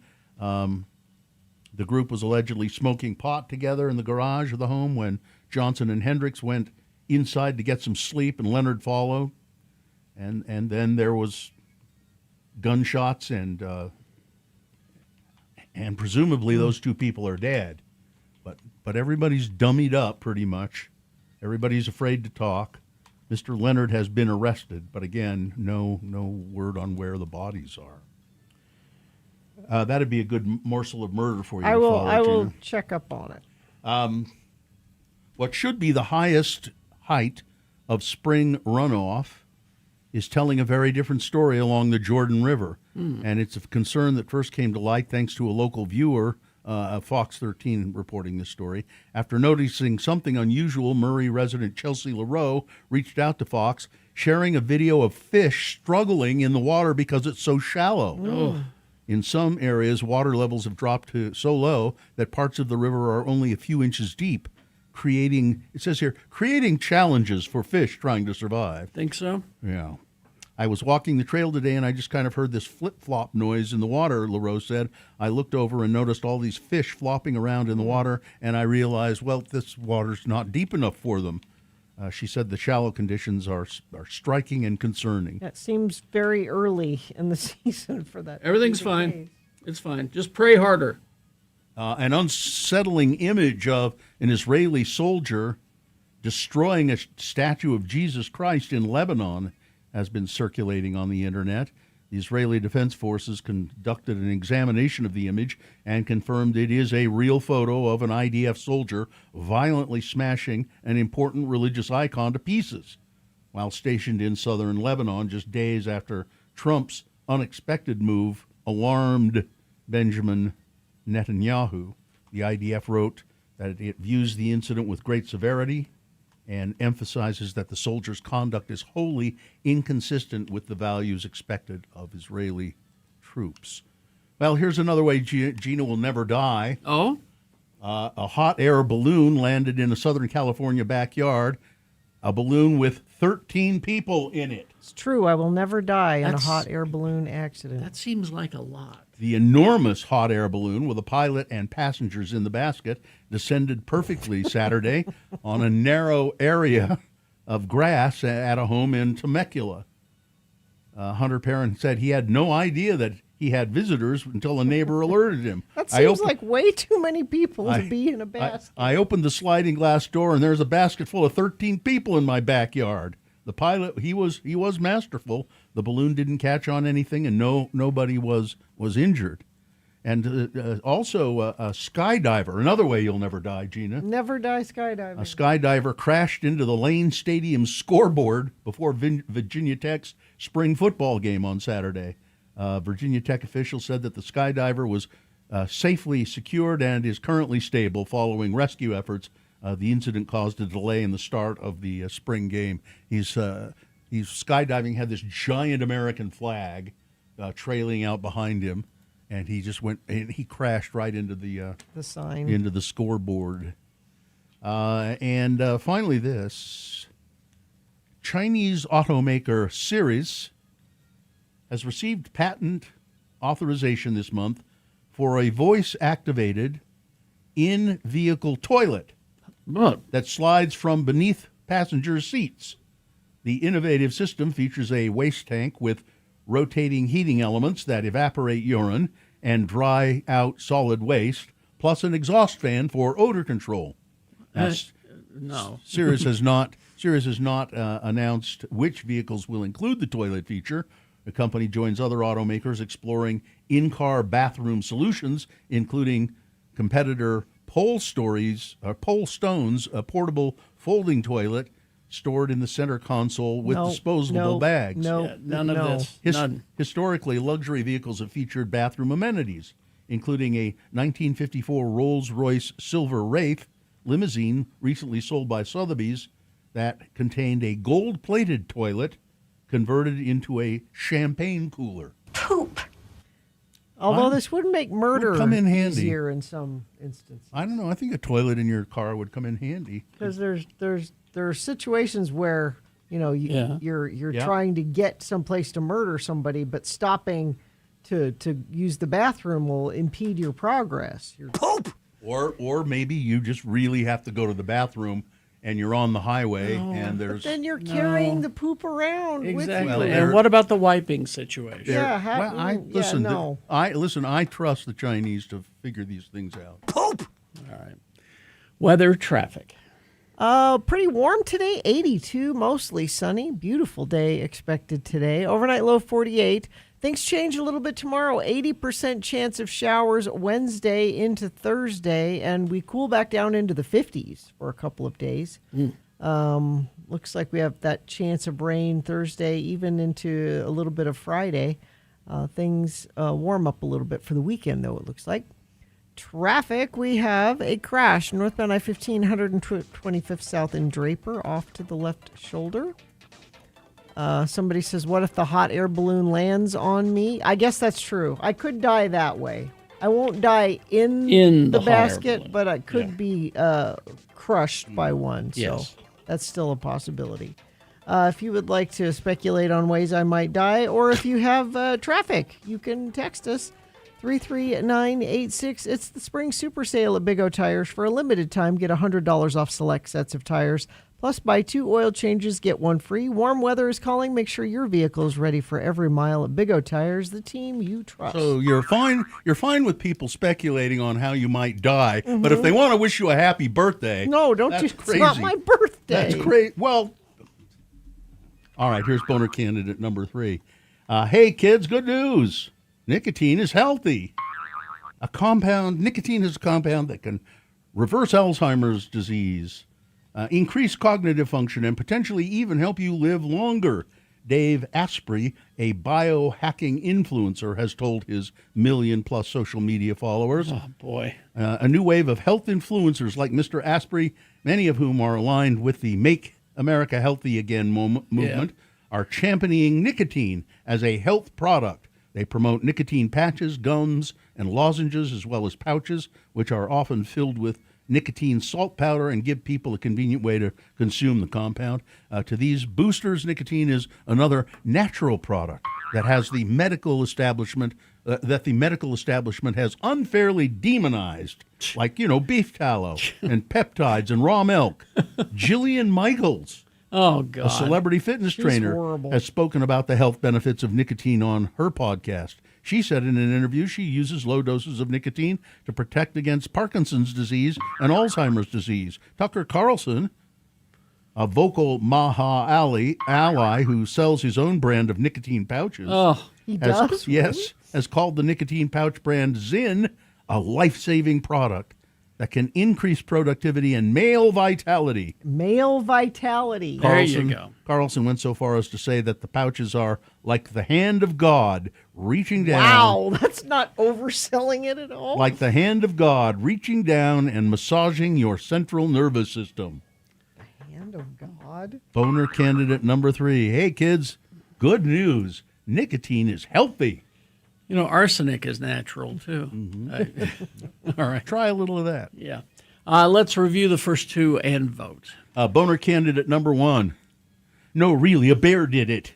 These 3 numbnuts in California dressing up in a bear costume and doing damage to vintage cars and then trying to claim some insurance money. I said, no, a bear did this to our car. We need to get the... Boner candidate number 2. Folks... we're finally clear for takeoff, so woof, woof, meow, meow, seatbelts, and enjoy the flight. Air Traffic Control Tower reporting pilots at Reagan International Airport or Regional Airport making animal sounds over their intercoms.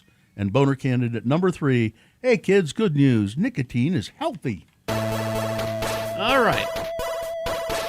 Let's get to voting. It's Boner of the Day. 1, 2, or 3. Remember your candidate number, the one that you think should win. The one that you think is the worst. Put that single digit, 1, 2, or 3, in the message of a text, and then text that to 33986. Or you can call Katie in the producer's booth. She'll take your live voice vote. Yeah, just like that. 877-602-9696. Or you can go online, x96.com, look for the box that says Boners, April 21, 2026. Click and vote. And if you don't see that box, refresh your browser. It'll appear. Click and vote. All right, looks like you've got less than 3 minutes to get your vote in, so let's go. This is Boner of the Day. listen to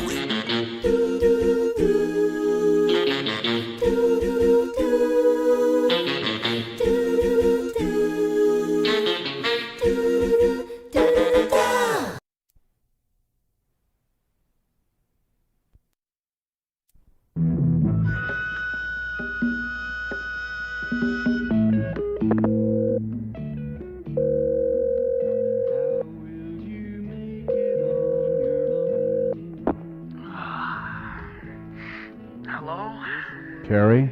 Yeah. It's Bill. I don't think I can make it into work this morning. Bill, it's 2 a.m. What the hell's the problem? Wait a minute. You're not staying up all night watching Mary Tyler Moore on Nick at Night again, are you? Yeah. Mare has such a great job. She works with such fun people. I just can't make it in to do the show today unless... Unless what? Well, if you call me right back, I could probably make it in. Fine. I'll call you right back. Hello. Mary, this Lou Grant. Oh, Mr. Grant. Mr. Grant, it's 2 o'clock in the morning. I know what time it is, Mary. I looked at the clock the minute I ran out of scotch. Mary, I need you to do something for me for this morning's production meeting. Really, Mr. Grant? Anything. I need you to come in early and make coffee for the TV station brass. Coffee, Mr. Grant. And I need you to sharpen up a bunch of pencils, too. Mr. Grant, And I want you to present your idea for that WJM News Magazine show that you want to do. I on Minneapolis? Really, Mr. Grant? Really, Mary? And I'm going to tell the station owner that Mary Richards is the best associate news producer I've ever worked with. Oh, Mr. Grant. So I'll see you at the station bright and early, Mary? Yes. Good night, Mary. Goodbye, Mr. Grant. Who was that, Bill? There is no Bill. There's only Mary. I'm sorry I woke you, Ted. Oh, God. That's all right, Mary. Say, Mare, I was thinking about that Eye on Minneapolis show that I'm going to anchor. Why couldn't we call it Ted Baxter's Eye on Minneapolis? Ted, I don't think Mr. Grant would approve that. I'll just beg him until he gives in. I'll just go, oh, come on, Lou. Please, please, Lou. Please.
All right, 747, let's award Boner of the Day. And the Boner of the Day is brought to you in part by Ribs. And there's a heat wave coming. Stay cool. Get a new AC unit from Larson HVAC and Plumbing for as low as $68 a month, or save $1,000 on an ultra high efficiency model. Visit larsonhvac.com/X96. Well, boner candidate number 1. No, really, a bear did it. Classic boner candidate. Yes. And it got 47 votes. No match for the winner. Wow. With 255 votes. Hey, kids, good news. Nicotine is healthy. Wow. That's a lot of votes, but well-deserved. So there you go. Boner of the day for today, April 21, 2026, now qualified to be Boner of the Week. Now, I was scolded when I got back from Hawaii. Yes. Because I was at a grocery store and I saw a can of macadamia nuts that were Spam flavored. And like I thought we were supposed to do these days, I just took a picture of it and sent it and brought it to work to show you guys. But you guys were mad I didn't. Well, yeah. Well, I mean, a photo of something that's edible is not really. Yeah. You know, you need to taste it. So I ordered from the Hamakua Macadamia Nut Company in Hawaii. Here they are. I ordered you each your own private pouch of Spam-flavored macadamia nuts. There they are. Right there. And it's sort of got the Spam logo on it. Now, Hawaiians love Spam. I love Spam. I do. There's a can of Spam in my cupboard, and I'm not sure who bought it and how long it's been there, but by God, I'm going to eat it. It's there in case you need it. And then of course macadamia nuts is traditionally Hawaiian. Delicious. See, I thought it sounded horrible, but you both were like, "No, that sounds great. I would like to try that." Yes. Well, again, Gina, you don't know until you try it, right? You'll notice I didn't buy myself a pouch of Why not? Spam-flavored macadamia nuts. They're just nuts. Because Gina has no sense of adventure. When Do it they comes smell to spammy? food or anything else. They don't really smell spammy. Yeah. Oh, there we go. I'm not strong enough to open these packages anymore. Do you want me to get it No, for I you? got it. Here we go. Let's see. You have Yeah. Spam dust on your hands now? I'm not getting a lot of Spam flavor. No. They're not spammy enough? Is that what you're saying? I don't think they're spammy at all. Yeah. It just tastes kind of salty. You're Like disappointed. You're disappointed in the Spam. I am. Macadamia nuts. I mean, they're macadamia nuts. They're, You can never go wrong there. you know, not my favorite nut. What's your favorite nut? I really like Brazil nuts. It's in my top 5 favorite nuts. So the verdict is no? Yeah. I went to all the trouble of ordering. Well, but see, now we having know. them shipped. Now we know. Now the next time I go and don't bring you some back, you won't be sad. No. Well, because we tried them. Because we know. That's how things work, Gina. Okay. Thank you. Thank you for the nuts. Texter says I used to eat Spam with peanut butter when I was pregnant. That's horrible. No, it doesn't. I've had, I had Spam and bacon sandwiches, and those are good. So the reason Spam's so popular in Hawaii because it was a canned protein. protein.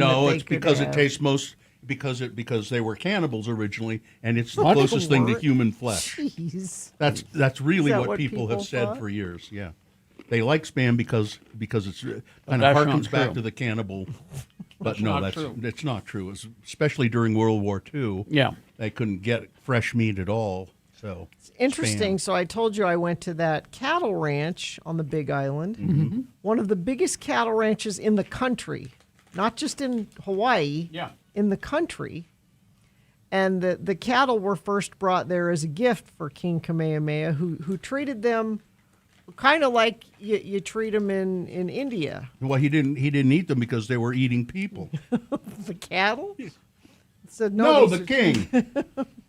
The cattle are sacred. Don't eat them. But eventually somebody said, these are really delicious and you should try. So they have this huge cattle ranch there, but no processing facility on the Big Island at all. So No meat processing. No meat process. So every one of those animals has to be put on a ship and taken somewhere like California. They have a processing facility in Maui, but I guess it's not that big of a place. So You want to try these? no. Why not? Not even one? Oh, Why not? Do you like macadamia nuts? yes. Well, they just taste like macadamia nuts. I just... no, I don't want to try it. It says Spam on it. No, they just taste like salty nuts. Yep. Do you ever eat Spam? I've never had Spam. I guess I shouldn't. Really? You've never had Spam. Where would I have had Spam? Fry it up. You lived with Tom Barberi at some point. Yeah. Fry it up, cubed, and in scrambled eggs with cheese. Yeah. Oh, with cheese. Never mind. Yeah. Velveeta. That's No, not it's- really cheese. No, No, it's just cheese, with Jason. scrambled eggs and you don't eat eggs either. Egg, sausage, and bacon. Egg and spam. Egg, bacon, and spam. Egg, bacon, sausage, and spam. Spam, bacon, sausage, and spam. Spam, egg, spam, bacon, and spam. Spam, egg, and spam. Spam, baked beans, spam, and spam. Oh, lobster thermidor, crevettes with mayonnaise sauce, garnished with truffle pate brandy, and a fried egg on top, and spam. Have you got anything without spam in it? Well, spam, egg, sausage, and spam. There's not got much spam in it. I don't want any spam. Why can't you have egg, bacon, spam and sausage? That's got spam in it. Not as much as spam, egg, sausage and spam. Look, could I have egg, bacon, spam, and sausage without the spam? What do you mean? I don't like spam. Spam, spam, spam, spam, spam.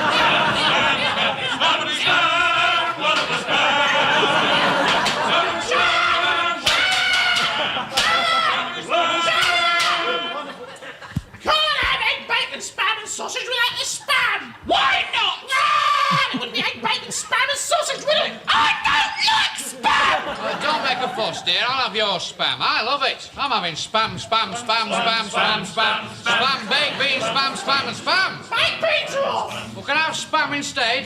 You mean spam? Yes!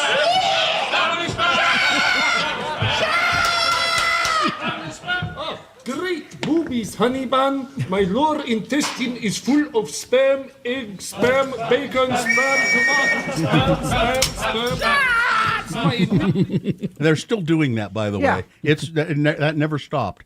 There's a place in England that's still going on. Yeah,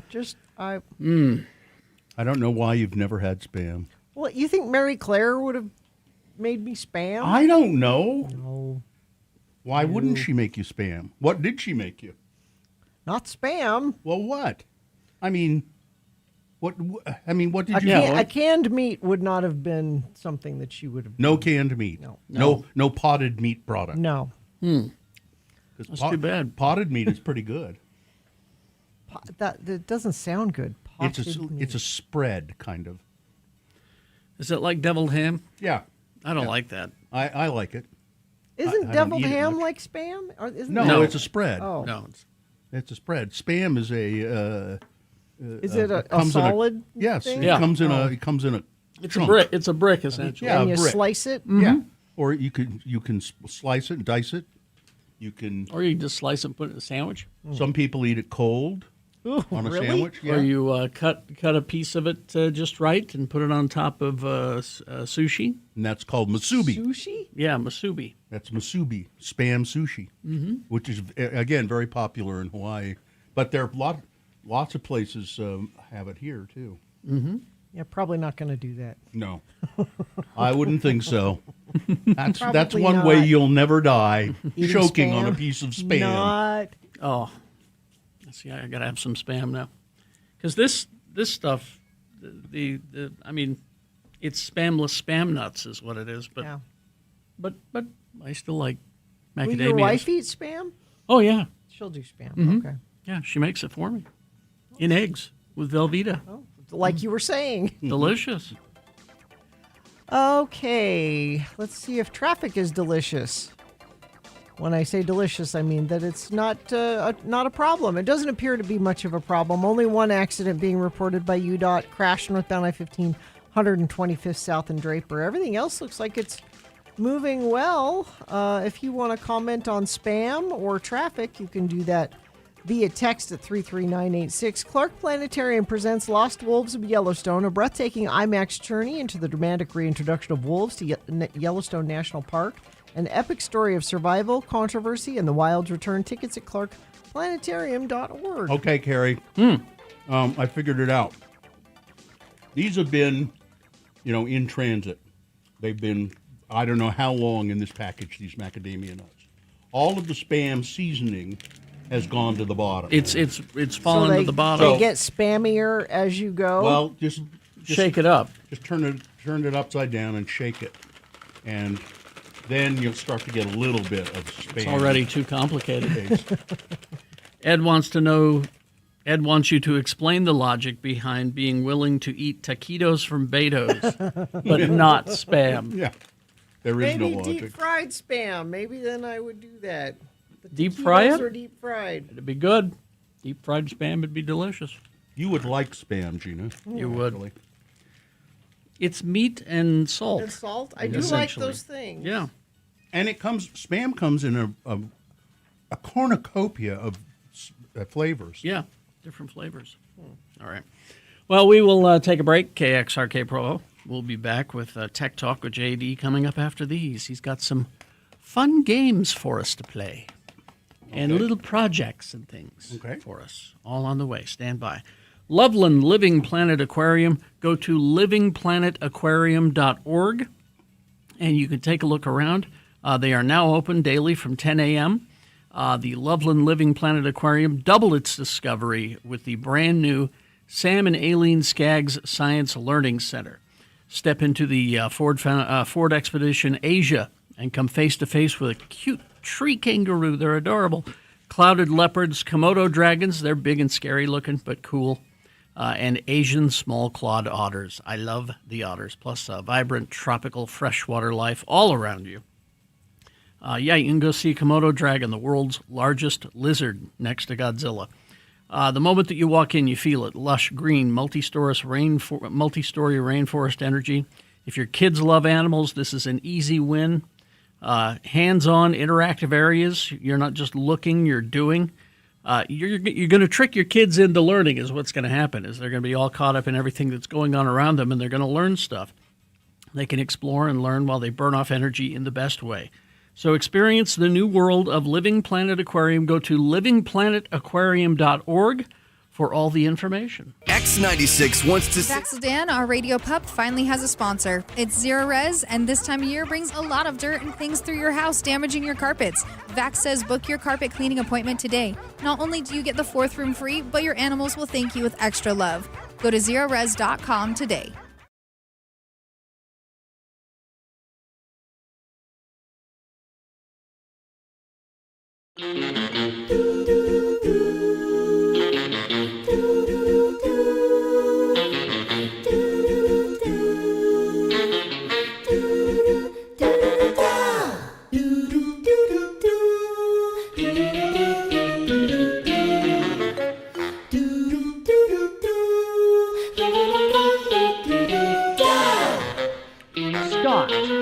Scott. Spell it with me now, S-C-O-T-T. And now we'll use it in some dialogue with our two Utah men, Lavar and Lrand. Lrand has been invited over to Lavar's trailer house for lunch. Again, the word is Scott.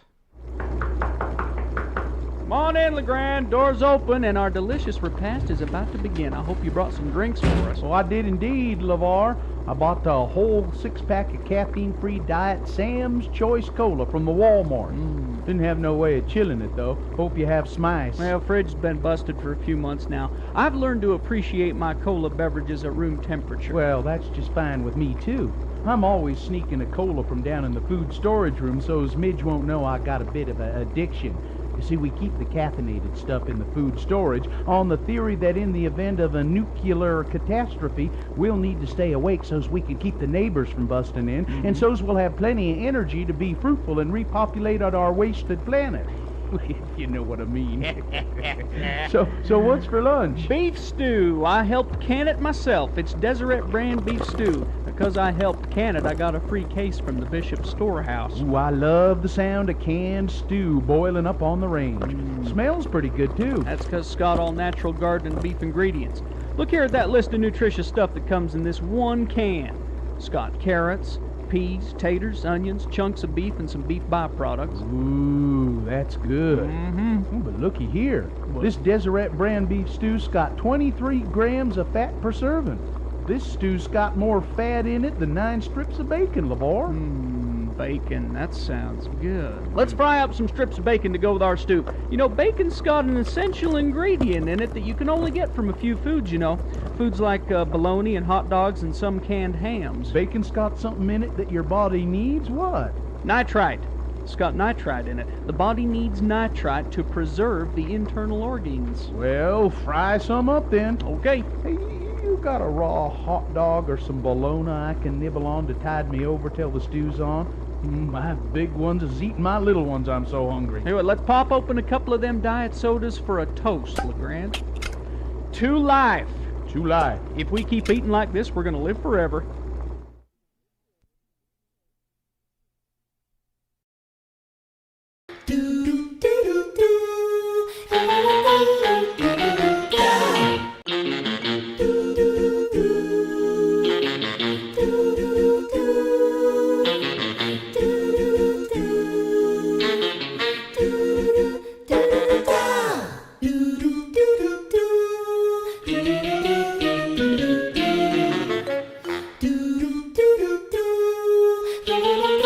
Like Norm did in Farmington, who said he's got his computer up and ready to go. He just needs to know where to go and hopes that JD's going to tell him where to go in Farmington. I got links for you. In Farmington. All right. Is this sponsored? No. All right. Well, he's here. It's JD. Hi, JD. Hi. Jonathan Deasing. He's the host of the 2-Bit Gamer Show. Yes, sir. 3-Bit Gamer Show, sorry. With 2 of us. I know it's confusing. And that's released every Tuesday? Every today, yeah. Yeah. And that's just discussing all kinds of games and yes, sir. Fun stuff on the internet. Yeah. And also he's a cookie maker. Cookie Man, yeah. That's what I've been called. Cookie Man? Hey, Cookie Man. Yeah, that's it's like, hey, Cookie Man. I come running. You like that, huh? Straight through the walls. 6 cookies. Just like the Kool-Aid guy. Yeah. All right, so let's do this then. We've got some stuff to look at on the internet. Yeah. What do we got? All right, well, I'm going to start with some games. We actually have some awesome games out this month that I'm really pumped about. The first one it's called Mouse PI for Hire. Okay. And this is a rubber. I didn't know this was called. This style is called rubber hose, like Steamboat Willie. Okay, yeah, yeah. Okay. So it's called so it's rubber black hose. and white. Yeah, black and white. Yeah. That kind of jerky animation style that you recognize from the early Disney cartoons. I mean, early 1920s early. And so it's a first-person shooter. It's got puzzles. It's got mystery. You're essentially a gumshoe for hire in a sort of like a film noir setup. Now this says there's blood. Yeah, it's going to be pretty gray. I think it's gray, black and white. Yeah, it's fully black and white. So this is, I mean, I just think the style of it is so cool. It is. I think the fact that it's not just a run and gun, it's not like you're just running around shooting, you're also solving puzzles, you are doing just like, you know, it's a detective murder mystery kind of a vibe. It's set in Mouseburg, which is like a mouse-themed city, set kind of like the 20s after a Great War kind of an idea. It's out now already on the Switch, PlayStation, Xbox, and PC. It has received great reviews, so this is definitely not one you're going to be rolling the dice on. Mouse PI for Hire. So I just play that on my computer if I want. Yeah. No, and Switch. Yeah, or the Switch. Yep. It's on everything. And I think this is, I can't imagine anyone that wouldn't like this game. It's just so fun to look at. It's just kind of cool. What does something like that cost? I don't actually know how much this one is. I would guess it's anywhere between $40 and $60. I don't think this is like a full $70 title, but I would have to double check that. The next one up, and this one's kind of a little bit far less traditional, I should say. It's called Tides of Tomorrow. It's a first-person asynchronous multiplayer game. It's set on a floating island made of plastic. Okay. Oh, garbage island. So, like, basically 20 years from now where everyone will be living. Yeah.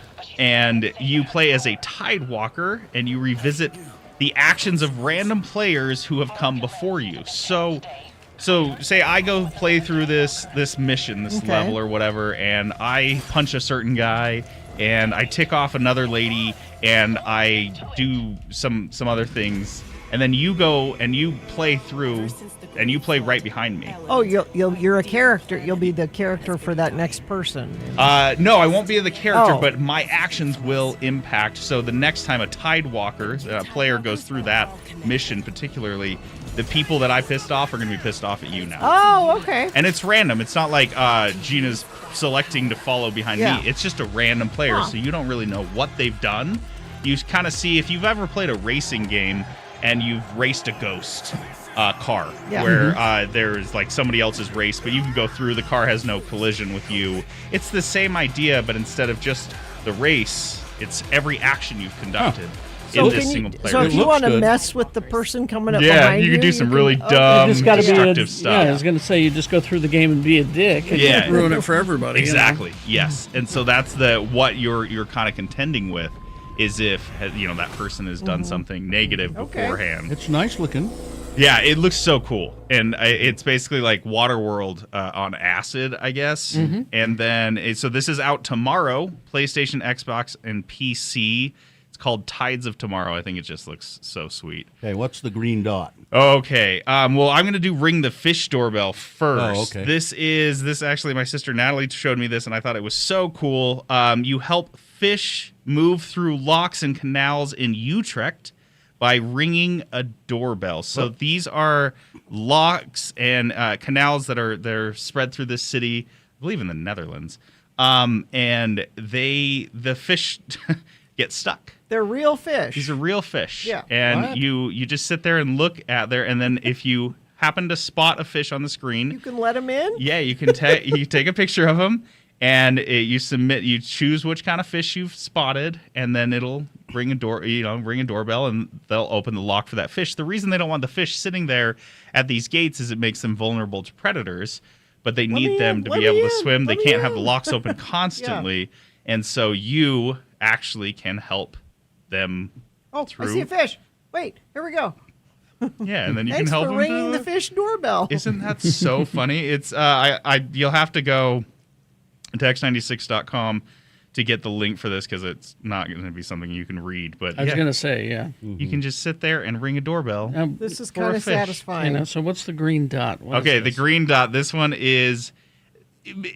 We've heard a lot about how useless middle managers are, and now we can you can get in there and see firsthand. This was a little triggering for me, having worked in tech during the pandemic, work from home. This is kind of how it felt. The green dot refers to the little dot that appears next to your name on a Slack. Yeah, to say that you're active. Yeah. So you're wiggling your mouse to make sure you're not looking like you're away.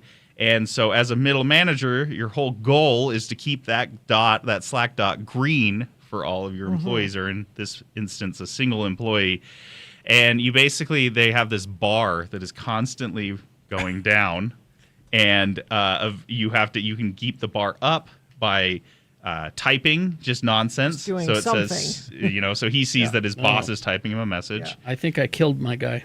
Oh, you waited too long? Yeah. Yeah, you can send pointless emails. You can you can just add a random invite to their calendar. This is going to give me Urgent. anxiety. Yeah, it's pretty bad. It And will, then, yeah. Yeah, if your guy does, his green dot goes red or whatever, you can send him a performance review, and you get, as long as your performance review is really negative, you get accolades as the middle manager. In fact, there are very few ways for you to lose other than actually saying that you had a good employee. So, all right. Yeah, it is another one that you'll have to go to X96 for the link. But yeah, you can figure out how awful it feels to be a middle manager, or I guess great. For I'm some not people. good at managing people, so Yeah.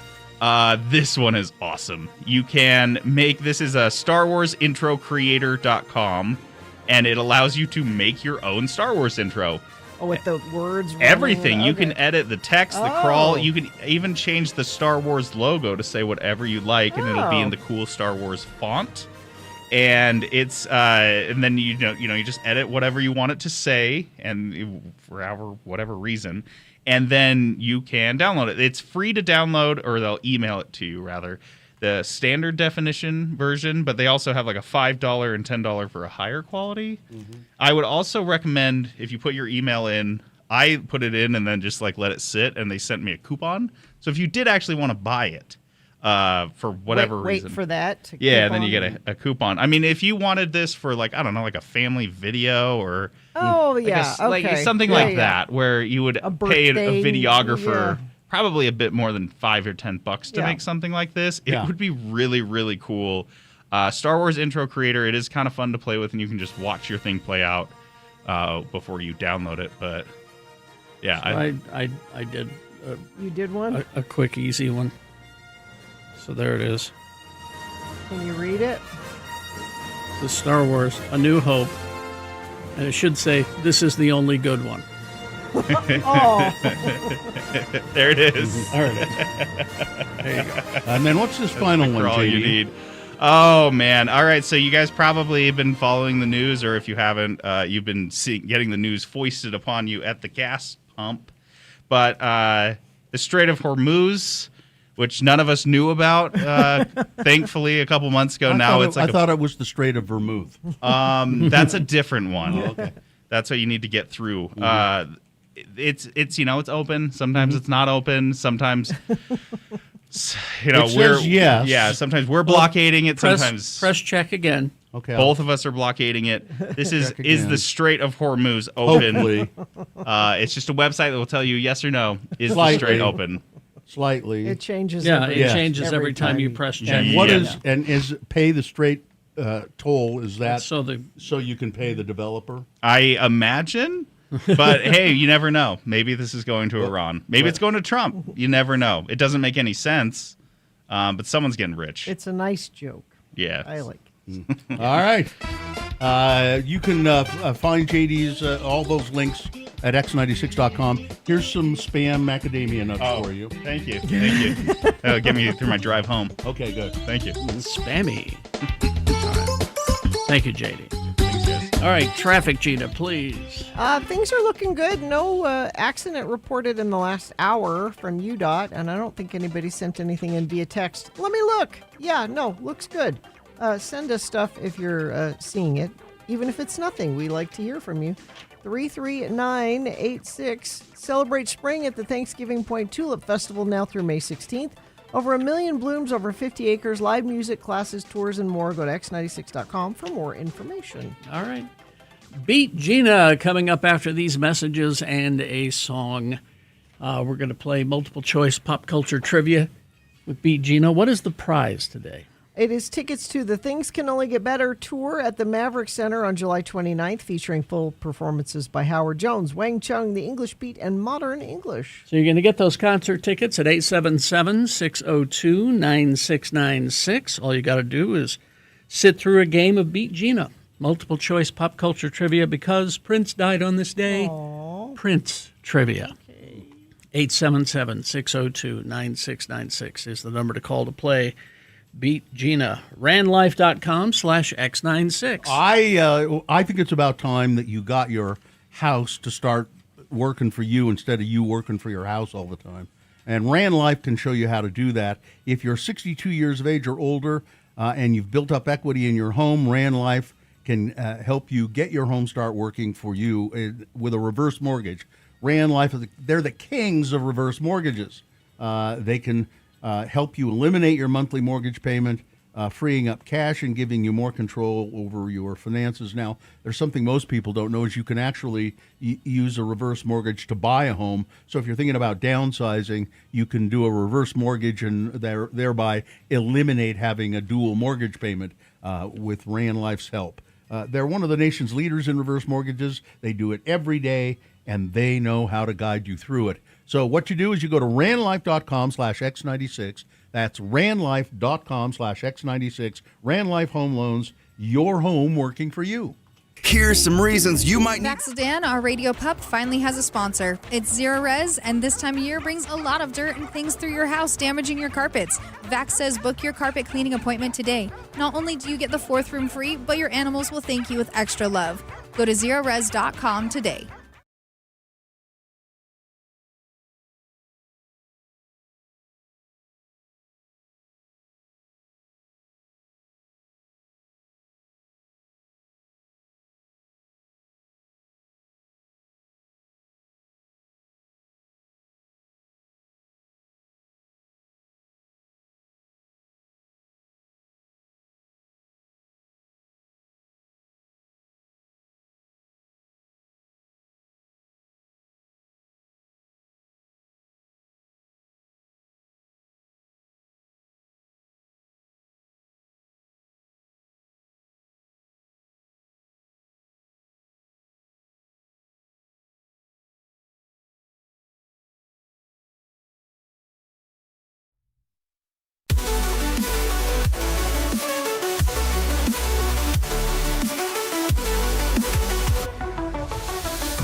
I'm Big Gina, announcer Johnny Ola, and I'm also tea lover Johnny O. Well. And there are two brands of tea the Ola family really favors. First, feeling under the weather? Get a lift with Lipton tea. Ooh. There's a world of difference in Lipton flavor. It's brisk, the tea expert's word for fresh, full-bodied flavor. It never tastes flat or wishy-washy. Lipton's picks you up when you're feeling low. Cheers you up when the day seems long. Enjoy a cup of the world's favorite tea today. Nice. Lipton tea. It's brisk. And for a change-up in our tea routine, the Olas also go to Tetley, the tiny leaf tea. At Tetley, they're very picky. They don't just take any leaf. Tetley looks for the tiny little tea leaves that grow way up high where the air is sweet. Why? Well, because those tiny little tea leaves have the biggest flavor. That's why Tetley is the tiny little tea leaf tea. Nice. Try Tetley, the tiny little tea leaf tea. Tetley and Lipton, Ola's family's favorite teas. And now, when you require a game show host, we have the man who fits that job to a T. Brisk. Here he is, brisk Gary Jackson. No tequila in the No. Ola household? No, we're teetotalers. Teetotal. Oh, there you I go. see. That's very nice. The randomizer has picked a contestant. Gina, you'll be playing against John today. John, are you there? Hi, this is John. John, you ready to play? Hello? Can he not hear Yeah, us? yeah. John? I'm totally ready. Okay. Okay. I don't believe you, but we'll proceed. Toss a coin to see who goes first. It will give you the advantage in the game if you call it correctly. Heads or tails? Tails. All right. See what you got. It is heads, John. Oh, Heads. John, you're going to have to work for these. Things Can Only Get Better tour tickets July 29th at the Maverick Center, featuring full performances by Howard Jones, Wang Chung, the English Beat, and Modern English. If I know anything about John, he likes hard work. All right. Because Prince died on this day in 2016, it's multiple choice Prince trivia. The first question for Gina, if she gets it correct, she gets the point. If not, John, I'll allow you to answer the same question. And if you get it correctly, you'll steal her point away. We'll go back and forth till one of you gets 3 points. Gina. Yes. Prince trivia. First Yes. question. Prince was diagnosed with what as a child? Is it 1, ADHD? Is it 2, epilepsy? Is it 3, condiment dysfunction? Or 4, cutie pox? I don't think ADHD was a thing back. No, he's not epileptic. I'm very confused. Answer the question. Epilepsy. Epilepsy is correct. Yes, there you go. Your instincts were correct. It is controllable by medication. I sussed that one out. Yes, you did. Boy, did you ever. All right. It's John's turn now. 1-0, John. John, which of these hit animated movies did Prince write a song for? Animated movie he wrote a song for. Was it 1, Smallfoot? Was it 2, Happy Feet? Was it 3, Flying Bedroom Boy? Or 4, Spaghetti Dogs? I guess Smallfoot. Smallfoot, huh? It's made the same year, but not. Happy Feet. Happy Feet is correct. Yeah. John, I'm afraid it's 2-0. You're nothing. Brutal. Yeah, no kidding. And Gina controls the question. Gina? Yes. As a child, Prince hated his name. Oh. What nickname did he insist on going by instead? Okay. Was it 1, Professor? Was it 2, Skipper? Was it 3, Gilligan? Or 4, Thurston? Skipper? Skipper is correct. Gina wins the game. There Wow, you go. that was quick. Sorry, John. That was just a blowout. Yeah, it was as you said, John. Brutal. You know, John, I'm a big Prince fan. That it probably was not fair to have this as a category. I thought I won. Yeah, it's I'm just feeling bad all the way around. So even though I beat you, I'm going to give you these Things Can Only Get Better tour tickets anyway. All right, hang on the line, John. We'll give you those tickets. Listen, I got to go. Hey, Mrs. Ola, put the kettle on. All right, Big Boy News now brought to you by... The grim, dark future of the 41st millennium is shaking with new releases for Warhammer 40K.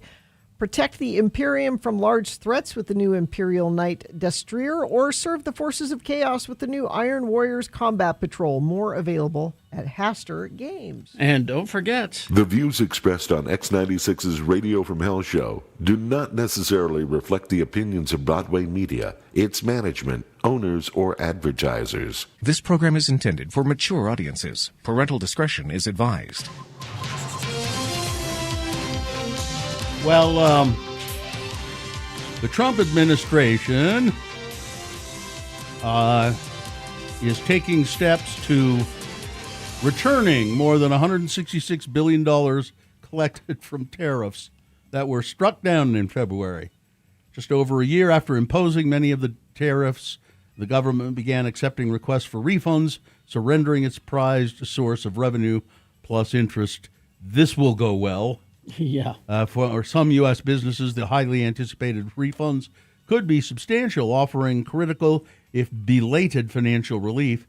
The tariffs are taxes on imports, so the president's trade policies, Trump's trade policies, have served as a great burden for companies that rely on foreign goods. Many have had to choose whether to absorb the duties or other costs or pass them on to consumers, those expenses on to consumers. Let's see. What do you think they did? They passed the costs on to consumers. Yes, and of course the money that they're giving back is... They won't pass it on to the consumers. It's our money. Yeah, it's tax money. Yeah.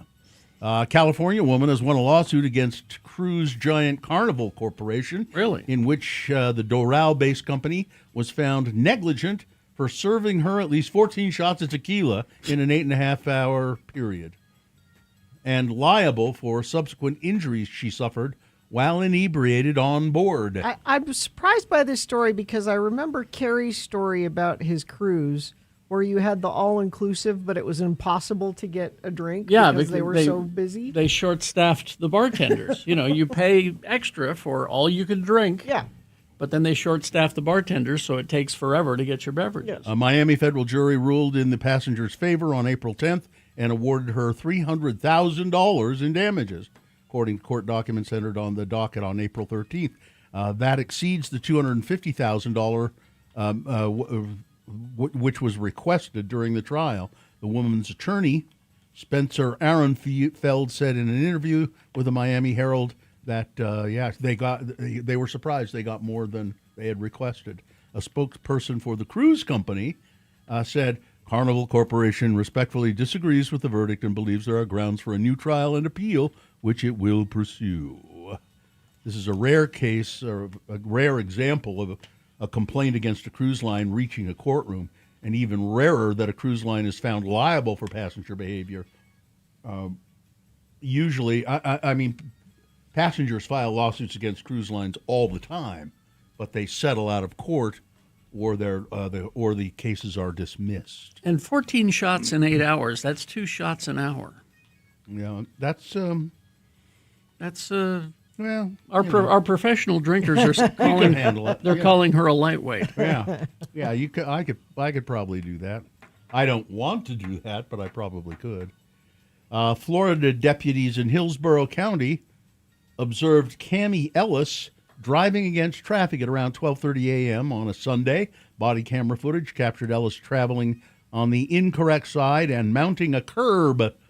"You feeling okay?" the deputy asked during the stop. I'm feeling no pain. Ellis responded, "Yeah, I'm good." Deputy said, "You're good? Okay, well, you were just driving on the wrong side of the road and you hopped a curb." And when requested to provide her driver's license, Ms. Ellis gave him a Barnes & Noble gift card. There you go. This is my license to drive right here. There's a video of her also exiting the vehicle and the officer placing her in handcuffs. Environmental groups are rallying people in 19 communities across Utah to contact their town and city councils, urging them to pass an ordinance saying that they want to be on 100% net renewable energy.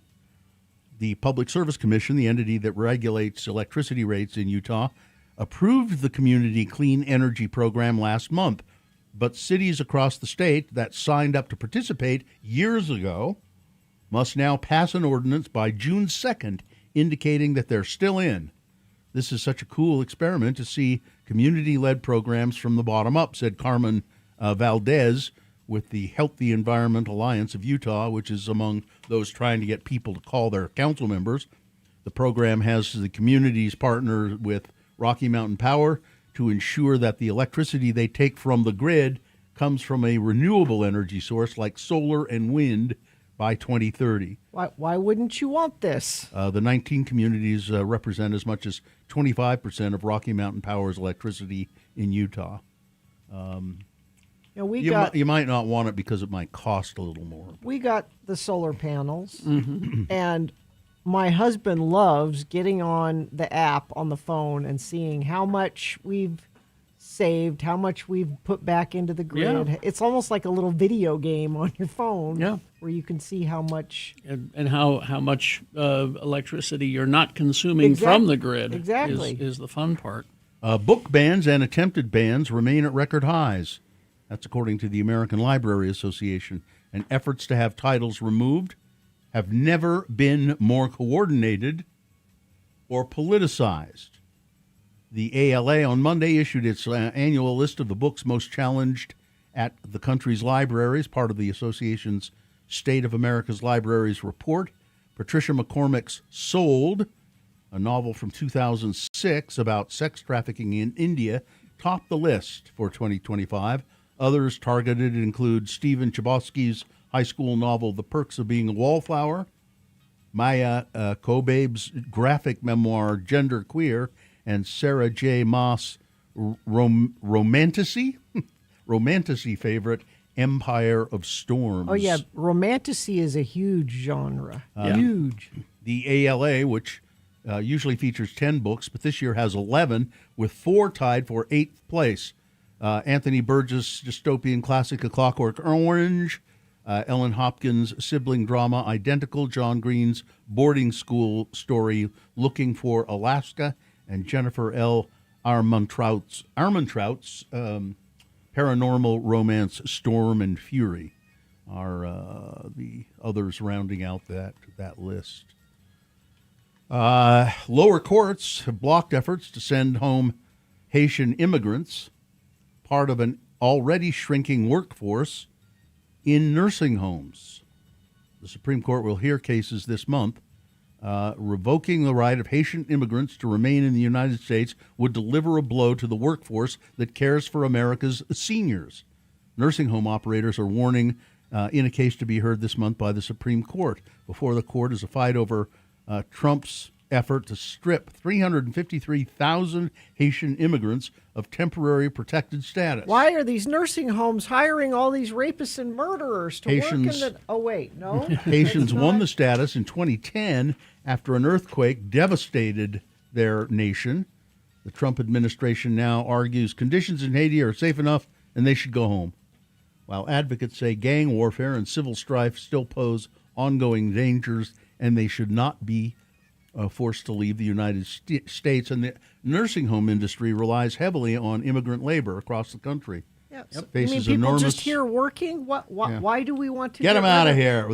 Because they're not white, for one thing. Are and they don't there- speak English very well. Are there white Americans they're- pounding on the doors of nursing homes saying, and they're please, can I have a job? They're eating our cats and dogs. There are many reasons. Stay at work. They're speaking in a foreign language, and I know they're making fun of me. I They're can't taking understand care them. of your grandma. That's what they're doing. They're eating my grandma's cat. Oh, my God. It's just ridiculous. And finally, this. Donations from the philanthropist Connie Ballmer and an anonymous donor will support NPR's long-term strategy. Oh, great. NPR Studios in Washington on Thursday said it had received 2 gifts totaling $113 million, including the largest donation from a living donor in the network's history. Connie Ballmer, the philanthropist and co-founder of the Ballmer Group. Steve Ballmer, that's... a philanthropic organization she leads with her husband, former Microsoft executive Steve Ballmer, gave NPR $80 million for its digital innovation efforts. An anonymous donor gave $33 million to support the NPR network, a web of affiliated public radio stations across the United States. Oh, thank you for that. I support NPR because an informed public is the bedrock of our society, Yes. and democracy requires strong, independent journalism, Ms. Ballmer said in a statement. My hope is that this commitment provides the stability and spark that NPR needs to innovate boldly and strengthen its national network. Remember last Wonderful. year, Congress took away $500 million in annual funding from public broadcasters. I donate to public broadcasting. I work in commercial radio, and I donate to public broadcasting because it's important. All right, that's all I got. Sports, weather, traffic. This special to the Tribune from Caleb Turner. It's a big deal, you guys. I don't know if you realize how big of a deal All right, this is. what is it? Real Salt Lake circled this game on its schedule Yeah. long ago and then circled it again. April 22nd, the day Lionel Messi's Inter Miami squad visits Utah for the first time. When the Major League Soccer schedule was released months ago, this game prompted RSL officials to hold a news conference dedicated to honoring the soccer legend. 5 months have passed since then. The week of the event has arrived with no shortage of fanfare. Here are some questions fans are having. Will Messi play? It's a big question. Well, yeah. No guarantee that he will suit up at all. You never know from game. I mean, the hope is that he'll at least play a little bit.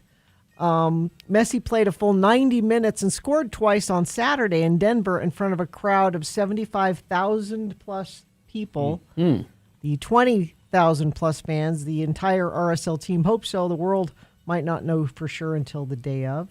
Speaking of the fans, how far beyond the listed capacity of 20,213 spectators can America First Field handle? Over 40,000 people requested tickets to the game. Wow. But the venue's current attendance record is just 21,000, set when Real Madrid was here. The Miami game will certainly surpass that total. And can they get that many people in there? I don't think so, unless they're having like out in the parking lots. I don't know. We'll see. He's here, by the way. He's in town. Hey, Lionel, drop on by. There are pictures of him practicing. Well, that sort of indicates he might play then. Yeah. So very, very exciting. This is tomorrow, by the way. Stanley Cup playoffs going on. Speaking of local teams, Mammoth and Golden Knights, they're playing game 2 tonight at 7:30. Golden Knights lead the series 1-0. That's your sports. Weather. Warm today, 82, mostly sunny. Tomorrow, though, for the game, it's going to be 80% chance of showers. So be aware of that if you're planning on going to the game. High of 59 tomorrow. So very warm today. Big drop in temperature for tomorrow. And that hangs around for a few days with that chance of showers leaking over into Friday, it looks like. Traffic. Let me refresh this, see if anything new has happened in the last few minutes. Crash northbound I-15, 145th South in Draper on the right shoulder. Crash northbound I-215 East at 45th South in Salt Lake City. Crash southbound I-215 West ramp to go westbound SR-201 in West Valley. Signal problems both directions affecting Main Street out in Tooele, SR-36 at 24th North. And whatever you're seeing out there, you can text us 33986. All right, so we're going to take a break. After these messages, it's a brand new Utah word of the day. Stand by. Don't miss.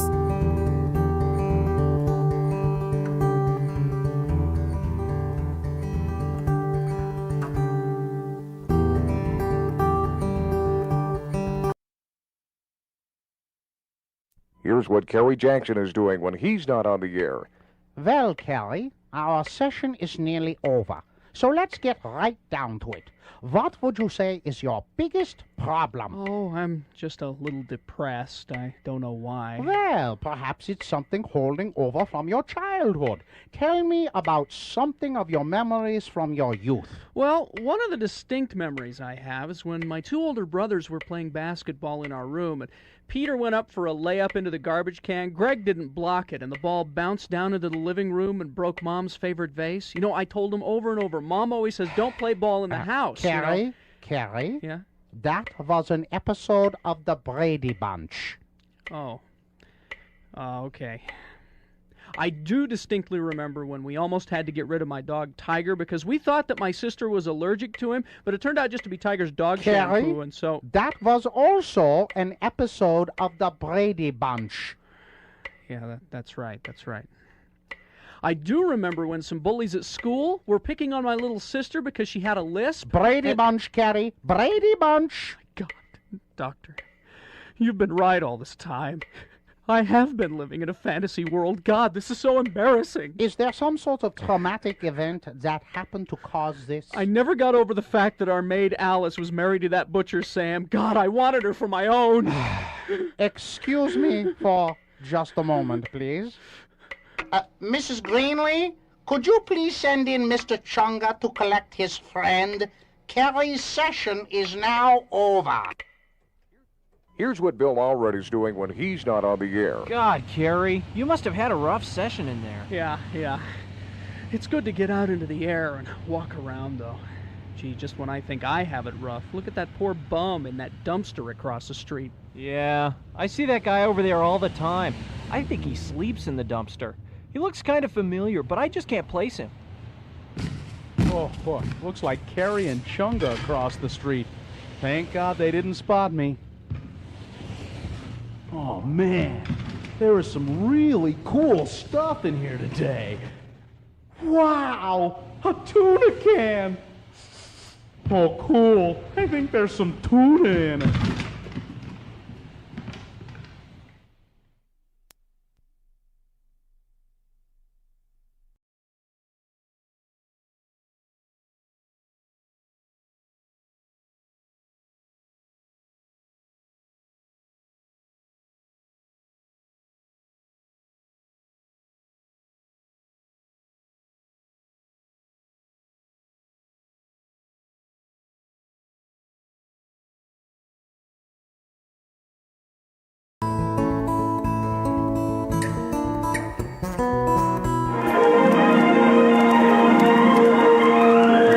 It's often said that people of Utah speak a language all their own. It's a language that's often confusing and even incomprehensible to newcomers here in the Beehive State. So, Radio from Hell presents a handy guide to help everyone understand how the natives speak. It's the Utah Word of the Day, and today's word is... I'm sure we'll hear several words today because it's time for Mona Community Notes with the former mayor of Mona, Utah, Don Criddle, and you brought your son here with you. I have no choice in that matter. He's my supervisor. He jumps in the car. I try to take off, and he jumps in the car. Supervision. The doctor said I need supervision. That's right. I wish I had supervision. That would be cool. Now, Denver, I need to check you out. Make sure that you don't have. You have a little bit of a problem with lighting matches.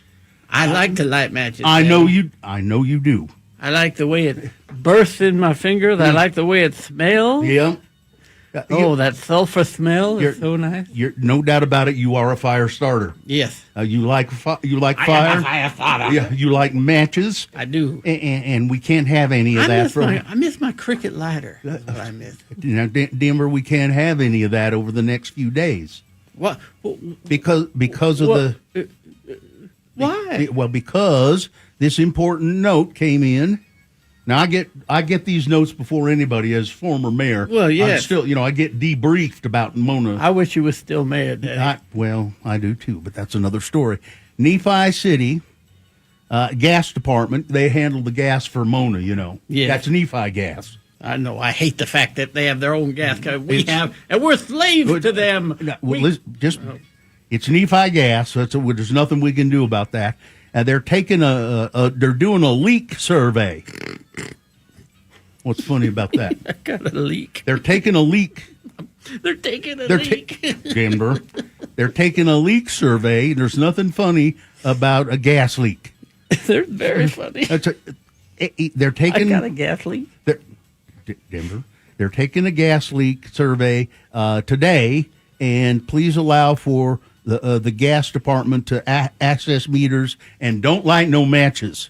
Don't light no matches? But if there's How a leak, else am I going to know if there's a leak? Denver. That's where... Denver, empty your pockets, please. Daddy, you smell that? Denver, that's just terrible. Why did you do that? That's a gas leak. It certainly is. That's a gas leak. You don't have any manners at all. I'm sorry. You don't got none manners. Daddy, would you sign this paper for me? What is that? It's the Mona City Youth Council application. Because it says here I have to have my parent/guardian contact information and ask for a signature. It says here, I see. You got to be between the age of 14 and 19. Okay. I'm not. You have to live in Mona City. I live in Mona City. You have to. You get to meet new people if you're on the youth council. That's what I'm looking forward to, is meeting new people. And it says it'll help you build your leadership skills. That's because I'm going to be mayor someday, Daddy. Just like you. And it'll give you a chance to have a real impact. Well, and have fun doing it. You know what my first order of business is? What, on the youth council? Yes. What? I'm going to find this Travis T. kid. Travis T? He won the Easter egg coloring contest. Oh, it's kind of a travesty, isn't it? Travis T. That's almost as funny as gas leak, Travesty. It's the Easter egg color. But I'm going to be on the youth council, and I'm going to get this kid because he didn't deserve to win. My egg was much more colorful. Denver, than it was. That Easter coloring contest was just for little kids. Was not for you to be in. Well, that's not the point. My egg was better than Travis T. He's 3 years old, Denver. 3 years old. He's between 8 and 10. Oh, you're thinking. He's 8 years old. You're thinking of Carver A. Yeah, what kind of a name is Carver anyway? I don't know. Carver A. Is that A is his last name initial? I don't know. Oh, I know who that is. Who? That's Luke Askew's boy. Oh. It's Carver Askew. I'm going to get that kid once I'm on the youth council. Yeah, Denver, empty your... I'm going to call for execution. We still have to deal with the matches. You can't have no matches. Hey, Daddy, you smell that? All right, Denver. That's an Easter egg. It's a bad egg is what that is. That's not what that is. That's an egg in your pants. I'll light a match. The smell will go away. No, don't. Join us again some other time as we examine how the Utah natives speak with the Utah word of the day. Do people do that anymore? Light a match in the bathroom when? Yeah. I just did. Oh, you just did. Yeah, they do. I don't even know if I have matches. I have the light, the lighter, Well, that's not going to do you any good. But that won't help you in the bathroom. It's got to be a match. I need some matches. Because the sulfur. Yeah. That smell. I have a quick problem. Yes. Quick problem. A problem to address quickly. Okay. My husband is doing more around the house and I am doing less, and I am feeling badly about that. You're feeling badly about it. Well, so he typically, here's how the evening goes. He goes to the store and gets stuff to make for dinner. Every day. Okay. And then he comes home and cooks dinner while I sit at the counter and drink wine and keep him company. Sounds great. While he makes dinner. And in the past, he would make dinner, we would eat dinner, and then I would go do the dishes, and he would retire to the reading room with the scotch. Okay. And that's how the evening went. And it was divided. Sounds great. Chores. How divided how do you figure that's divided? Well, I did the you did the dishes. But what he has started doing is the dishes while he's cooking. He'll Yeah, use sure. this knife and put it in the dishwasher and use this bowl and last night I said, "Would you stop? That's my job." How dare he? If you do all of this, wait a I minute, am wait. the world's crappiest wife. Doesn't he realize that he's living off you? You're the working He's woman. living off you? He's retired. Yeah, he doesn't have anything to do. You're the breadwinner. You're the breadwinner. You're the one who goes to work every day. You got to be doing more. I told him last You tell him stop. that he'd better paint the house. Paint it.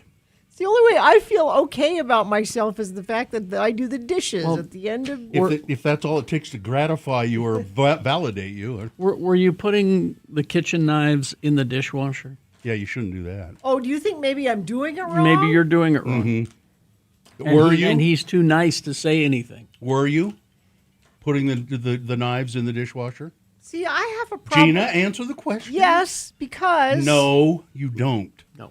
Because I'm a germaphobe. You never and put I your- can never hand washing stuff. You can never get it as hot. Yes, you can. No, you can't. You- as hot G- as it gets in the G- dishwasher. You can run some hot water in the sink and put them in there. And then the hot steam dry at the. It's not the same. No, it is. It's probably even better, and it ruins the knives. Yeah, your cooking knives you're not supposed to put in the dishwasher. Your butter knife, that's fine. Yeah. But your So this is him not wanting to tell me I'm doing it wrong. I think and maybe just- that's it. Yeah, Joe is so passive aggressive; it's just incredible. I mean, because it'll dull the edge. Yeah. It'll ruin the handle if they're wood. I'd rather what he's silently saying is, I would rather have it done right, so I'll do it myself. Yeah, but then I feel bad because he's doing everything and I'm not doing anything. Well, why don't you paint the house then? Get a brush and start painting the house. The knife that we bought in a shop in Japan is really nice, expensive. Mhm. It's got a wooden handle, and it's not stainless steel. What's it made out of? It's made of steel, carbon steel, but it will rust. Yeah. And occasionally we have to, run the what's that round thing called with the to sharpen it. To sharpen it, Just a sharpener. You got to run that on it to get the rust off. Huh. Yeah. But it doesn't go in the dish. But it doesn't go. No. No, none of them. No, none of my Even the Henkels, the Yeah. cheapest ones. But like I know, Carrie, your wife cooks a lot. Do you have a deal where you do the dishes when she cooks? I do them wrong. You do them wrong. Bill, what about you? Do you do them wrong? I try to do the dishes. I usually will do them. I put them away more often than because my wife is really good at compartmentalizing things and arranging things, so she can get more dishes in the dishwasher than I can. the Jenga-ing of Yeah. loading the dishwasher. I'm not real good at that. I do it from time to time, Mm-hmm. but I wonder if I should just take some other job. buy a paintbrush, get some Pratt and Lambert, and go to it. Ask him, is it because I put the knives in the dishwasher? And notice if he is. I'll bet he's not putting them in the No. dishwasher. I'll Or bet the he's hand pans. washing. He doesn't put the pans No, in the you're not dishwasher. supposed to. No. Yeah, see, that's another thing. That's one thing my wife doesn't do. She just hates washing pans, whereas I don't mind it. And so, it's like, even if she loads the dishwasher, Yeah. I do all the hand washing of the pans and stuff. I just don't trust hand washing. Well, get over it, or get yourself a can of Sherman Williams and a nice paintbrush, and get to work. Traffic. Okay. Did let's that help? Did that help at all? I think so, yeah. Crash northbound I-15, 145th south in Draper, off to the right shoulder. Crash northbound I-215 east, 45th south. Crash southbound I-215 west ramp to go westbound SR 201 in West Valley. It's the right shoulder that's affected there. Whatever you're seeing, you can text us. I'm looking at our message stream. Let's see. My family still lights matches in the bathroom. Thank you for that. I improvise. If I have a lighter but no matches, I'll light a square of toilet paper. Well, that was a nice house you had there. So you can text us things like that or traffic if you like, 33986. All right. KXRK Provo. We're going to take a break, play a song. And that song, by the way, is the brand new Modest Mouse song. Okay. Yes, we'll play that for you coming up. Stand by right after these messages. And then after that song, it's the Boner Recap game. Easy to play, easy to win. All you have to do is tell us who won the Boner this morning. If you were listening, you know. If you weren't listening, you could guess, but why take that chance? Cheat. Go to x96.com, look at the box that says Boners April 21. Click on there. The answer will be revealed. What is the prize? Lots of prizes. We've got the Radio from Hell Chicken Bucket that has a gift card from our good friends at Harmon's, so you can go get a rotisserie chicken for your chicken bucket. Also, free AC tune-up from Larson HVAC and Plumbing. So you get all that inside the chicken bucket along with all the other stuff that's inside the chicken bucket, the mug, the T-shirt, all that stuff. 877-602-9696. Call and sit through a round of the... Endure. Endure it, and you will win the prize. 877-602-9696. Just tell us who won the Boner this morning, and you'll get it. Larson HVAC and Plumbing. Well, speaking of the prize, I had Skyler from Larson come over to my house. Oh. He was so good at what he fixed my faucet, and he was just great. Yeah, so plumbing is that's what Bill's talking about. They really want you, though, to call them and take advantage of this X96 special. This is the same thing we're giving away for the Boner Recap, but you should just call them and schedule one of these. It's a 20-point tune-up, a free whole home HVAC and plumbing assessment. Surprises can be expensive, and Larson's here to help you stay cool now and avoid costly repairs later. They just fix what needs fixing. They don't try to sell you stuff you don't need. And we haven't been super hot yet. It's coming, and when it is, it's harder to get an appointment because everybody calls at the same time. This is why it's a good idea to get your system checked out now before that happens. So give them a call, 801-930-5450. Mention X96 to get the Friends of Program special on spring tune-ups, or you can go to larsonhvac.com/X96. Hi, who's this? And tell me. Dan, our radio pub, finally has a sponsor. It's Zero Res, and this time of year brings a lot of dirt and things through your house, damaging your carpets. Vax says book your carpet cleaning appointment today. Not only do you get the fourth room free, but your animals will thank you with extra love. Go to zerores.com today.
Modest Mouse. The album is out June 5th. It's called An Eraser and a Maze.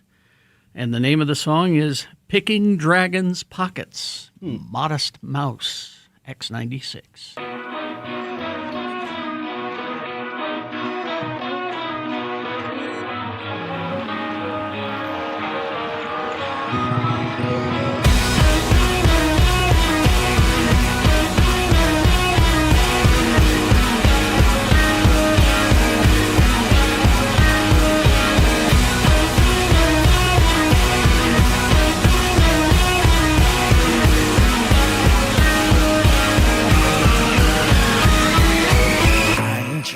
Now, I ain't your passenger now, nor your equipment.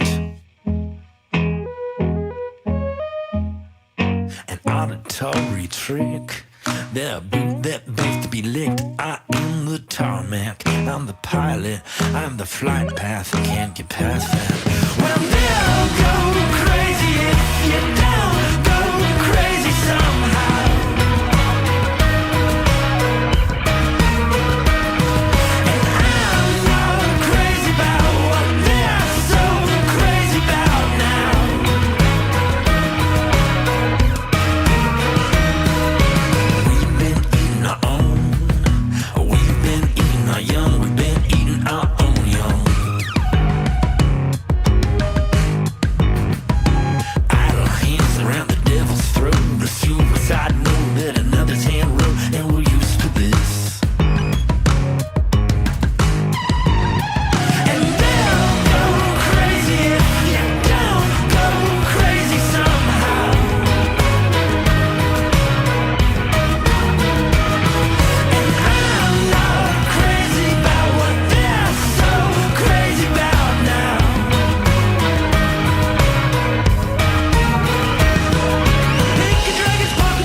Fresh clothes on dirty skin, that means to meet no ends again.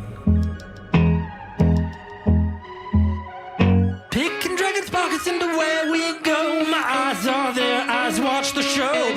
Facts on, screens to flow. Well, pretty tricky little lamb.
Song in Farmington. In Farmington. No, I'm sorry, in Orem, not in Orem. It's Orem. Orem. Forget about Farmington. It's Orem. Okay. It's a hit. It's not bad. Yeah, I gotta say. It's pretty there, I'd say. Todd said new Modest Mouse, and I went, but I like it. But I like, yeah. Do you like it in Orem? It's in Orem. Yeah. It's kind of a. I mean, Float On is their sort of sure, yeah. And this is I think better than that. It's called Picking Dragons' Pockets. I don't know what the hell that means. From the album An Eraser and a Maze, and they will be at the Kilby Block Party. Yeah, Modest Mouse, and they've been around forever. Yep, on the 15th. Where are dragons' pockets? They're in their suit clothes, their suit jacket. These are dragons that wear clothes. Jackets, yeah. Hmm. They wear some dragons wear. I once saw a dragon in a 3-piece suit, but that's just the dapper dragon. Yes, he was very dapper indeed. His name was Dan the Dragon. Oh, Dapper Dan the Dragon. okay. We have a whole lot of prizes to give away for the Boner recap. Oh, okay. Well, let's get to it then. Oh, we have to do that? Yeah, lots of prizes. Who's there? Nate is here. Hey, Nate. Hey, how's it going? Good. Were you listening to that song? I was listening to that song. What'd you think? It sounded like Modest Mouse. Yeah. I agree. Yes. It was eerily familiar. Yes, very mousy, wasn't it? Eerily familiar. Yeah. Listen here, Nate. Listen here, buddy. Here's what we're going to do, Mac. We're going to give you a prize. Are you up for that? Oh, you betcha. Yeah, and Love me some chicken. You really almost need to do nothing to win this prize, except just, as Carrie puts it, just endure this next few minutes, and you'll win a prize. Is that? Did you hear the? I'm sorry. I said, you got it, boss. Okay. And thanks for calling me boss. As a matter of fact, don't ever address me in any other way than boss from now on, Nate. Okay? Sounds good. Sounds good what? Oh, yes. Boss. Yes, Sounds boss. Sounds good, boss. All right. Gina, what is Nate going to win here? Well, you're going to get a Radio from Hell chicken bucket that doesn't contain chicken, but it contains a gift card from our good friends at Harmon's. You can go buy your own rotisserie chicken. Spring into savings with Harmon's 5 for $40 deal. Stock up on pantry household essentials for just $8 each, only at Harmon's through today. So get to Harmon's today, it says. And we're also going to give you a free AC tune-up from Larson HVAC and Plumbing. A $96 value includes a 20-point AC tune-up service, free whole home HVAC and plumbing assessment. Go to larsonhvac.com for more. All right, Nate, here we go. Here are the 3 candidates. Number 1 was, no, really, a bear did it, really. 3 California numbskulls have been put in jail for 180 days after pleading no contest to insurance fraud involving fake bear attacks on luxury vehicles. They would take turns dressing up in a bear costume, and they had these claws, and they would go damage luxury automobiles and then apply, for insurance recompense and say, "Oh, a bear ruined my car." Okay. That was boner candidate number 1. Number 2, well, folks, we're finally cleared for takeoff, so woof, woof, meow, meow, seatbelts, and enjoy the flight. This is air traffic control tower at Reagan National Airport.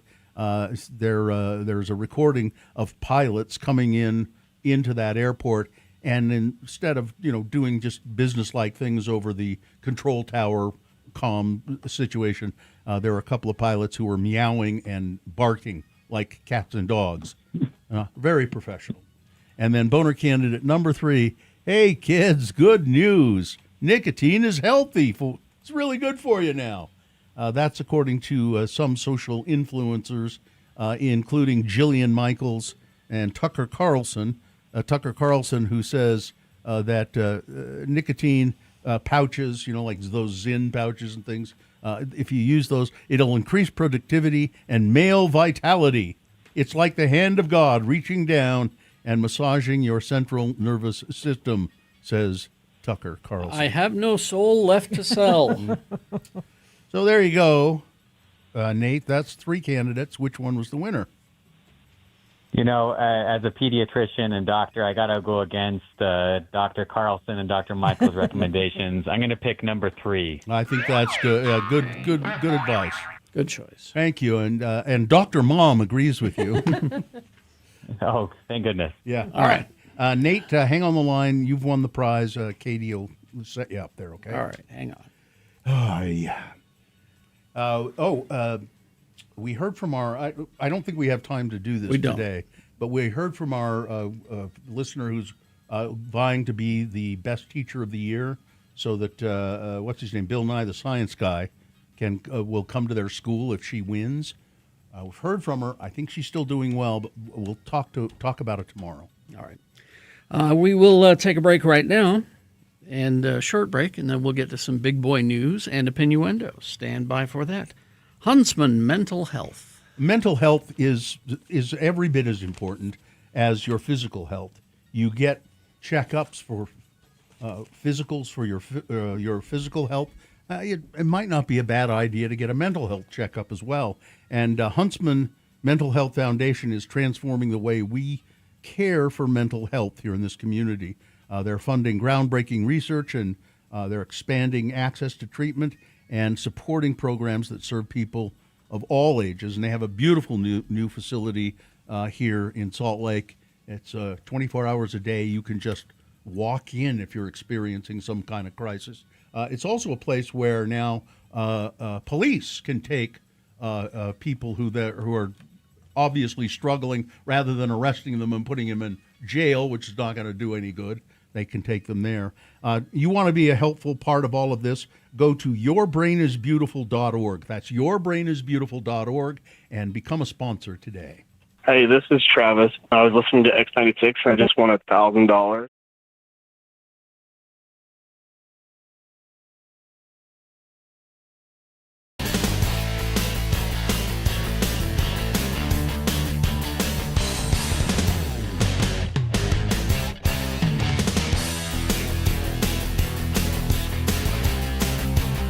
Here's what Bill Allred is thinking when he's not on the air. Gotta think up some new features for Radio from Hell. Spice the show up. Maybe we could do a top 10 list. No, every morning show has ripped that idea off from Letterman. What about bringing back that character I used to do? PBA bowling champ Wayne Zahn. God, no. That was stupid then, and it'd be stupid now. What about a character who can read minds or predict the future? No. That's too much like Karnak. Double time checks might make things sound snappier. It's 7:27, 27 minutes after 7. Geez, that's stupid. God, I just know I'm going to be thinking about this all day.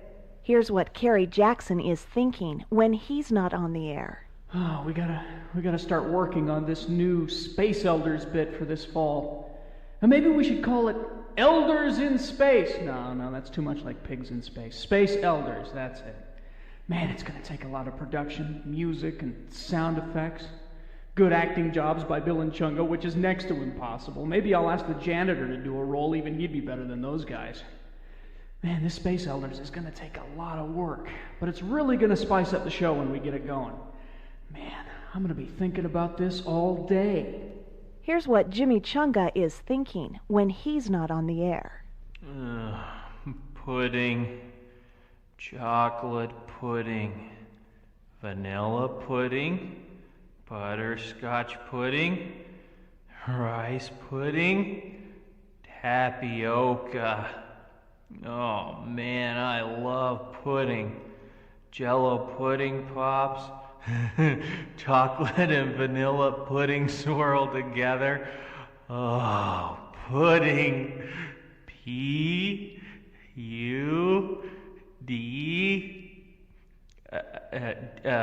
U-D-I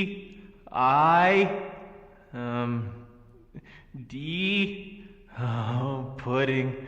I'd kill everyone in this room for one spoonful of sweet pudding.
$20.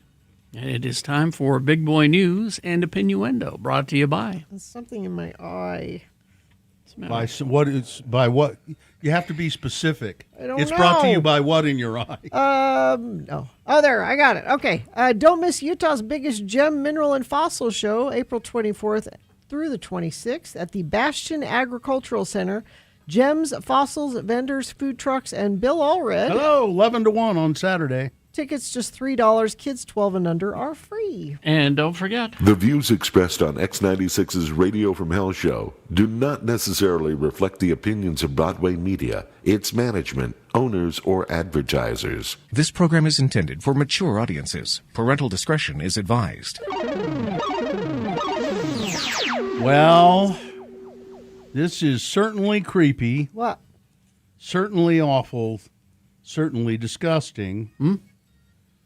Rex Harriman, Oh, yeah. the Gilgo Beach serial killer, confessed to killing multiple women in the family basement while his wife was away. All but one in his special room in the basement. The convicted Gilgo Beach serial killer, who recently pleaded guilty to 7 murders, confessed to his ex-wife that he had killed multiple women in the basement of their home while she was away. This is according to a new documentary, which I will not watch. In a teaser clip, I don't even like talking about it, but here it is. In a teaser clip released on Tuesday to promote Peacock's The Gilgo Beach Killer, House of Secrets, Asa Ellerup said her ex-husband, Rex Harriman, told her that he killed 8 women without hesitation. That was the case, though he was only formally charged with and pleaded guilty to 7. At an April 8th court hearing in which he pleaded guilty to 7 murders during a 17-year spree, Mr. Harriman acknowledged that he murdered 1 or more women in whose slaying that he had not been charged, but he did not elaborate. After a while, Yeah. you just lose track. There's You so know, many. I murdered a couple others. I don't know. Ellerup, the ex-wife, who finalized her divorce from Mr. Harriman in March of 2025 after 27 years of marriage, said in the teaser clip that she refused to address her ex-husband as Rex, even though that's his name, during the jail cell meeting where he made that admission. So, Mr. Harriman, I understand that you are confessing to me on these murders, she recalled saying. Can you please tell me how many of these women you killed? 8, he said. 8. Which the interesting thing about that is, at the time, they only thought he had killed 7 women, and he told her it was 8, and it ended up being 8. So. He walked among us, play acting as a normal suburban dad, when all along he was targeting women for death, said Suffolk County Prosecutor Ray Tierney. Well, okay. Disgusting. Speaking of disgusting, Travis Barker's birthday post for Kourtney Kardashian is a picture of him sucking her toes. I don't need to see that. Why? No. Happy birthday, honey. No, thank you. My beautiful wife. I love you forever and ever. Thank you for being such an amazing woman, an incredible wife, and the best mom to our humans. That's debatable. One of the photos is in the slideshow of pictures. The last image is he is sucking her toes. Let's see. Billy Corgan, his Smashing Pumpkins guy, announced a broadcast TV contract for his National Wrestling Alliance wrestling organization, NWA Power.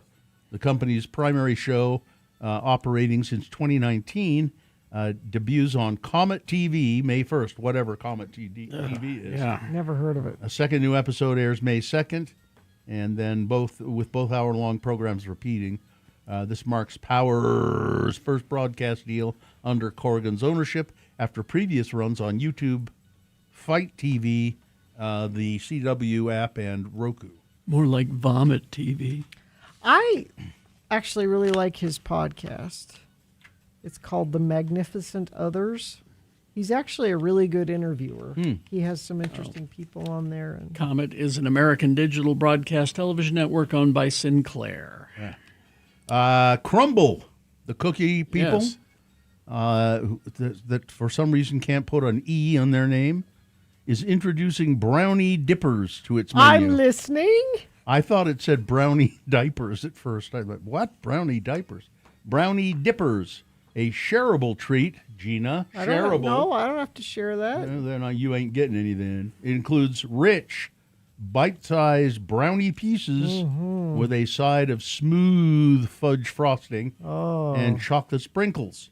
Extra frosting cups are also available on request. Could I have a couple more frosting cups, please? Why, certainly, Ms. Barberry. I need to try this. Crumble has been quietly teasing this item, or testing this item, rather, at select locations this year.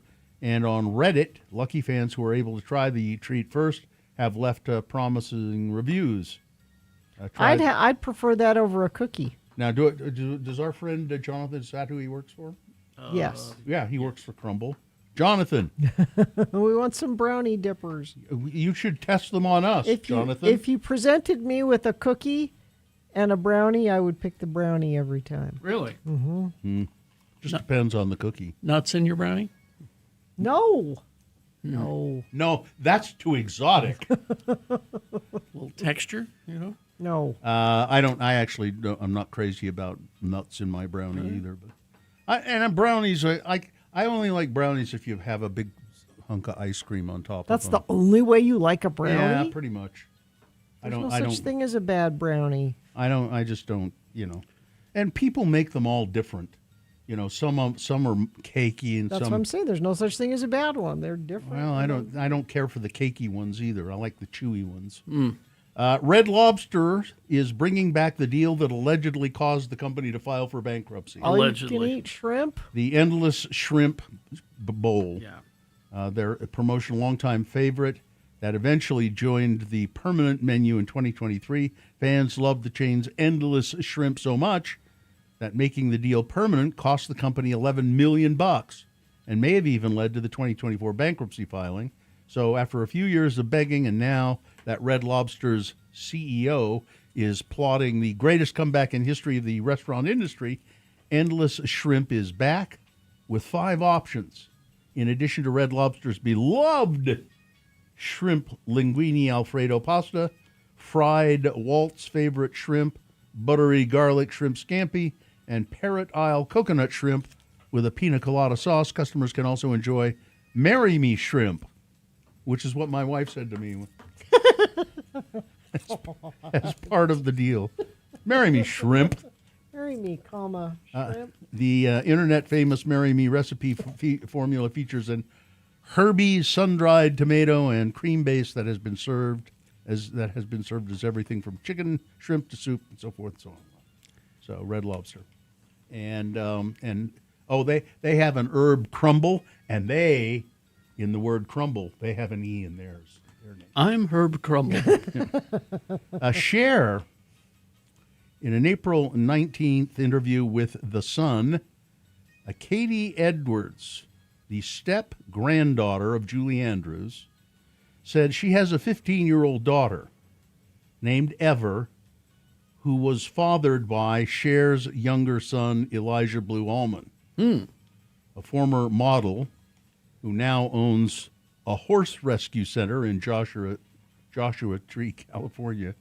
Edwards told the outlet that she got pregnant in 2010 when she and Mr. Allman were briefly involved romantically, but that he was not involved with the child because, quote, he never wanted to be a parent. He wouldn't be a good one. Yeah. Edwards claimed that after a 2021 drug overdose, Mr. Allman told his now estranged wife that he had fathered a child and started the rumors in the family, but said it wasn't until last summer that his mother had reached out to her. Cher got in touch with me last June and asked if it was true, so I had to confess, Edwards said. She said she had heard something about it from Elijah back in 2021, but didn't know if it was just crazy talk. And when she heard the news, she was speechless. You got a grandkid. Edwards added that Cher is 79 years old, still processing the news, but has slowly begun to form a relationship with her granddaughter, Ever, even inviting them to stay with her at her Malibu home last September, where they stayed the night. That's what you do at Grandma's house. You go spend the night. She was lovely and kind. Cher asked Ever if she wanted to see her closet and showed her a pair of jeans that she had worn in concert. See, I wore these when I was in concert. It was a cool experience for her. Cher is very childlike. They played in the pool, and she spoke to Ever about school and asked her about boys. Don't talk to Cher about boys ever. But it doesn't seem as though they got any money out of her. Patrick Muldoon, veteran actor known for his roles in Starship Troopers, Days of Our Lives, and Melrose Place, died Sunday at the age of 57. TMZ reported Mr. Muldoon suffered a heart attack at his home that he shared with his girlfriend, Miriam Rothbart. And also dying at the age of 76, one of the OG Osmonds, Allan Osmond, has died at his home in Orem, surrounded by his family. Fred Durst. Is he dead? Well, he's the Limp Bizkit frontman, has announced plans to create an alternative to Coachella for musicians not invited to that California festival. It'll be called, I don't know what will they call it? We Weren't Wanted Festival. The We Weren't Wanted Festival. Wants us? Nobody wants this festival. Nobody wants this festival? Yeah. So I don't think this is going to work out, Fred. And I'm sure Katie's excited. I think we've mentioned this before. There is a trailer out now for Practical Magic 2, 28 years after the original film. Sandra Bullock and Nicole Kidman reprising their roles as Sally and, is it Jillian or Gillian? I don't know. Jillian. Is it Jillian? The Owen sisters. In the new film in theaters in September. They don't look like sisters. No, they don't. Katie and I have to wait till September for our which date? You'll be fine. Yeah, you'll be okay. It's the end of the world. Yeah. All right. I think that's good. Yeah. All right. Okay. Weather? 64 right now. Going to get quite warm today. High of 82, partly sunny. Overnight low 48. Things change tomorrow, though. We go from 82 today to 59 tomorrow, and 80% chance of showers Wednesday. That continues all the way through Thursday, it looks like, with between 80 and 60% chance of showers. Stay down in the 50s for a few days, and then it looks like we warm back up a little bit for the weekend. But those chance of showers hang around for several days, it looks like. That's your weather. All right, thank you. Listen to Radio from Hell.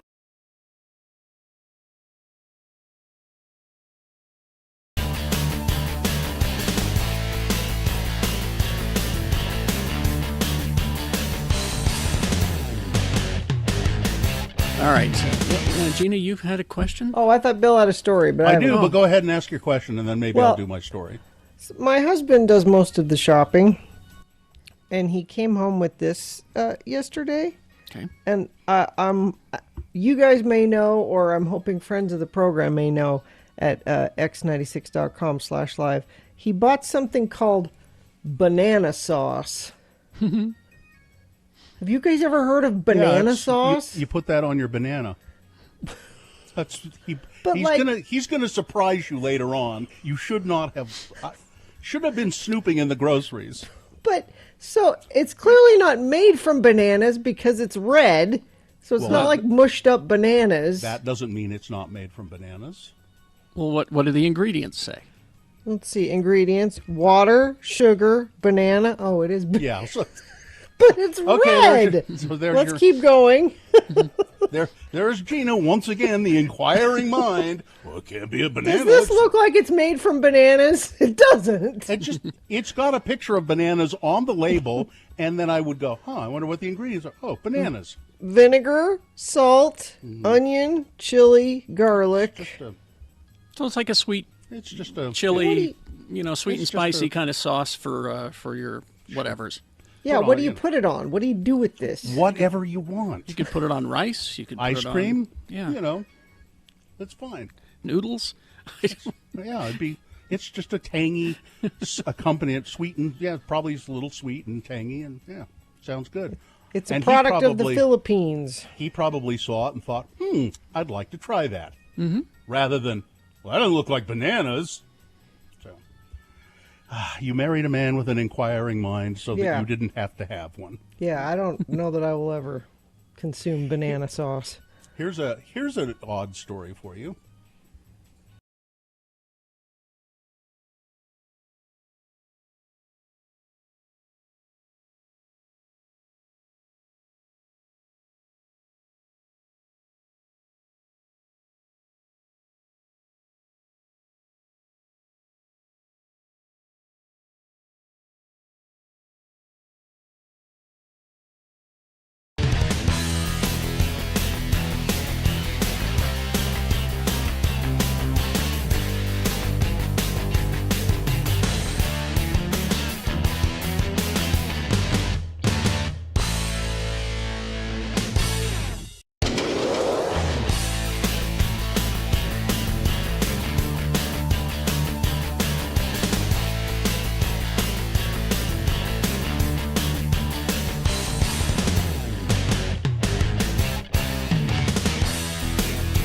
Let's see what we got here.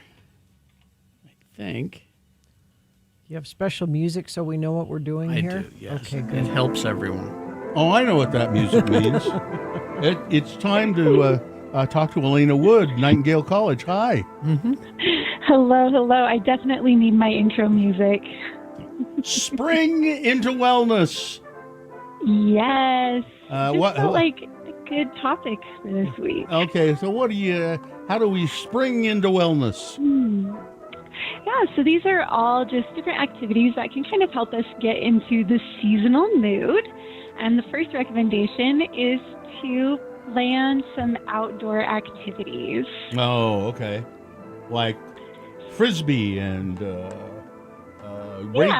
walking the dog and and gardening and just anything that you can do to be outside. Of course, remember to protect for the weather. So wear your sunscreen or your rain jacket, whatever's required on that day. Okay, I have a question because I always have this Yeah. wrestle with myself thing about sun protection. Because I know I Yes. need the vitamin D. I know that's good. Yes. But you're supposed to put sunscreen on. Is there a good balance to be had there?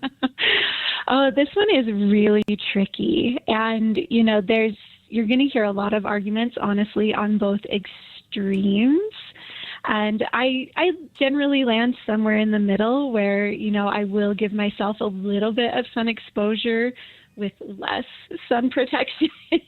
And then I'll get my hat or my sunscreen or whatever on. So for me, I don't burn.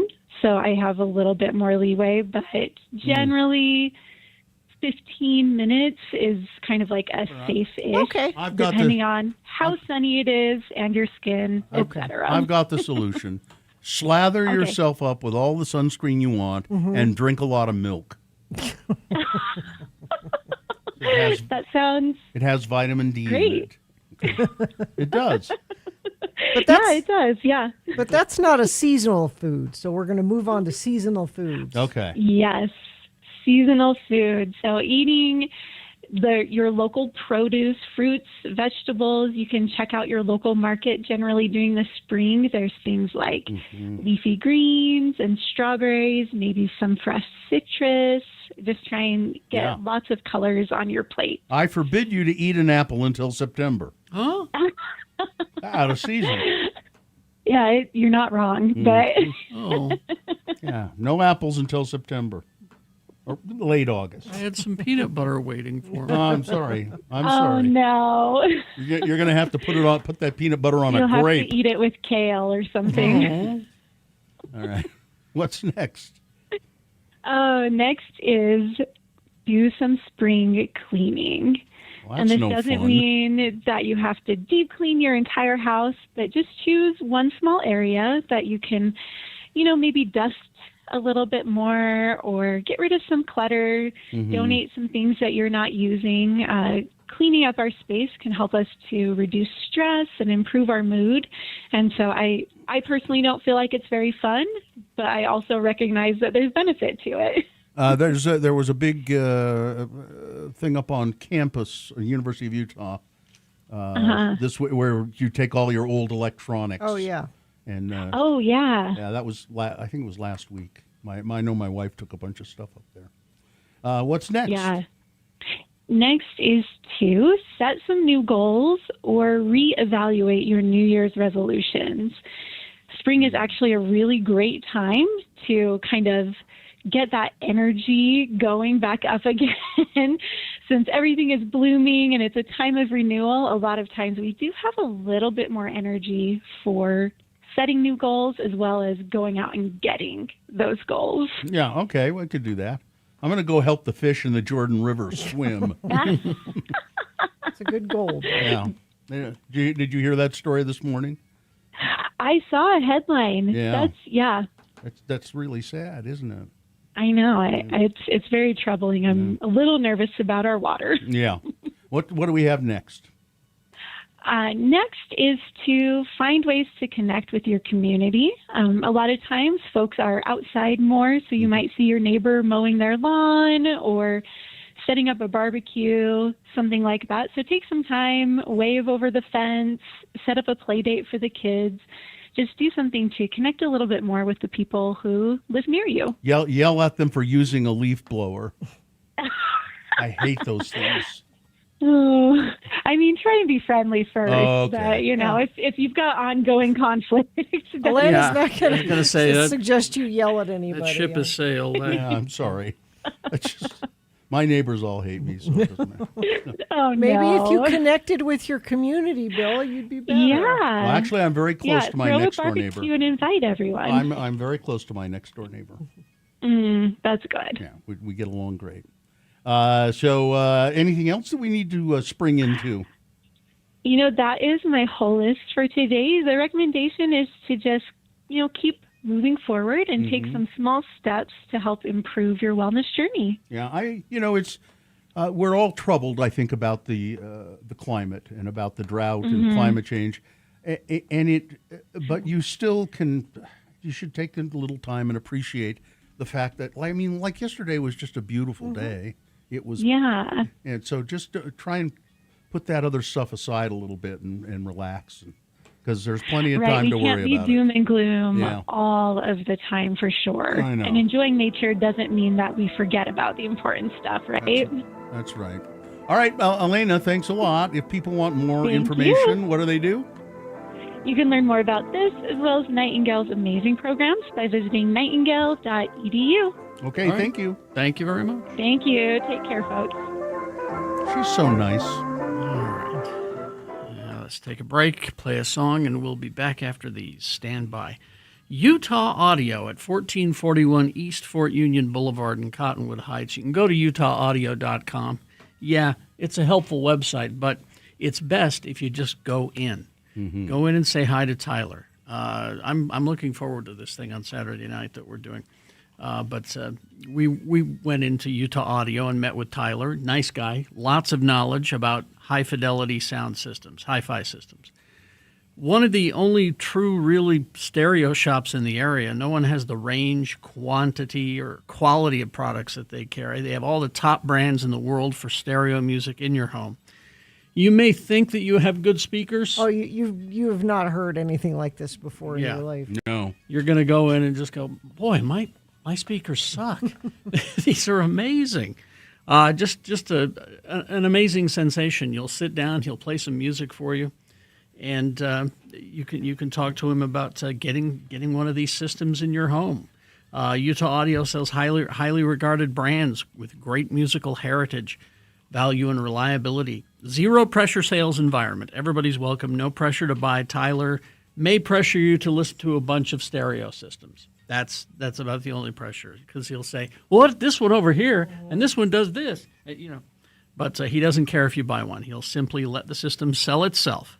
So go check them out. Yeah, utahaudio.com, but it's best to go see Tyler. 1441 East Fort Union Boulevard in Cottonwood Heights.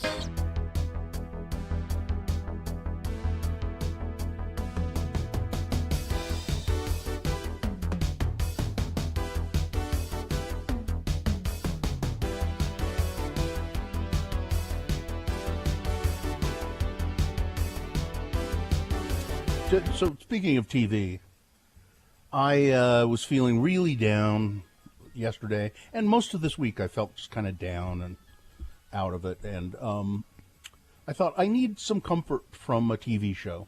Mm-hmm. And I thought, oh, damn, you know that Joe Pera show? Joe Pera Talks with You. Mm-hmm. The first season of that was soothing. It was so gentle and so nice. I thought, I wonder, and lo and behold, I didn't know, but there's now a second season of it available. Mm-hmm.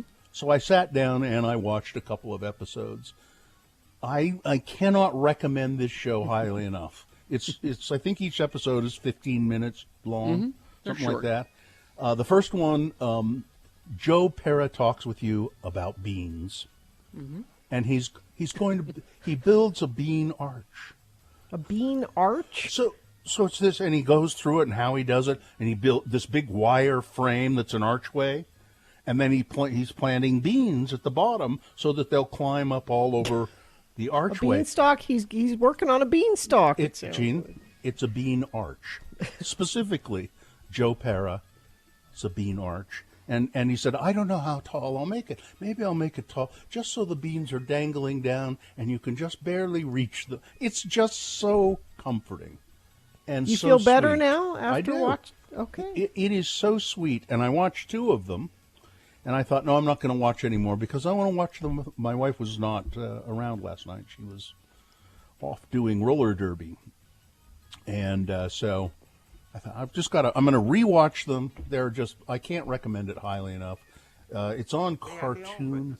Is this it? Adult Swim is where I watch it. Yeah, Adult right Swim. over there. Mm-hmm. Oh, hello. Hey, Joe. Please don't come over here. Okay. I'd invite you to join us, Joe. But as you know, each breakfast crew has a delicate balance. Each individual brings something unique to the table, and that makes for great conversation. I understand. Let me introduce you around to the boys. There's Jack, our political junkie. Joe, did you know that 93% of Americans don't approve of murder? Then there's Jeff, our sports guy. I missed my son's graduation to watch the U.S. Open on TV. Tim Rick, he's our Joe Pesci type ballbuster. So, Joe, how old are you? Your face tells me you're 10, but your bald spot tells me you're 63. So what is it? It's just that was from the first season, The Breakfast. Mm-hmm. Joe Pera talks to you about breakfast. Where is this? Adult Swim. Adult Swim. Cartoon And I Network. just find it. Find it on demand, and it's great. It is a great show. Such a sweet, gentle, wonderful guy, Joe. It's a shame that we couldn't find a place for them before now, but I have learned that people mostly want to watch shows about people, so I tried to respect that. Someday, though, I'll make a program with only trees. Maybe even start my own network. Tree TV. No people, just trees. That's Joe. Maybe every now and then we'd show an NBA game, but that's it. That's it. I can't be the only one who'd prefer to watch Old Chico, a 9,000-year-old spruce, after reading the news.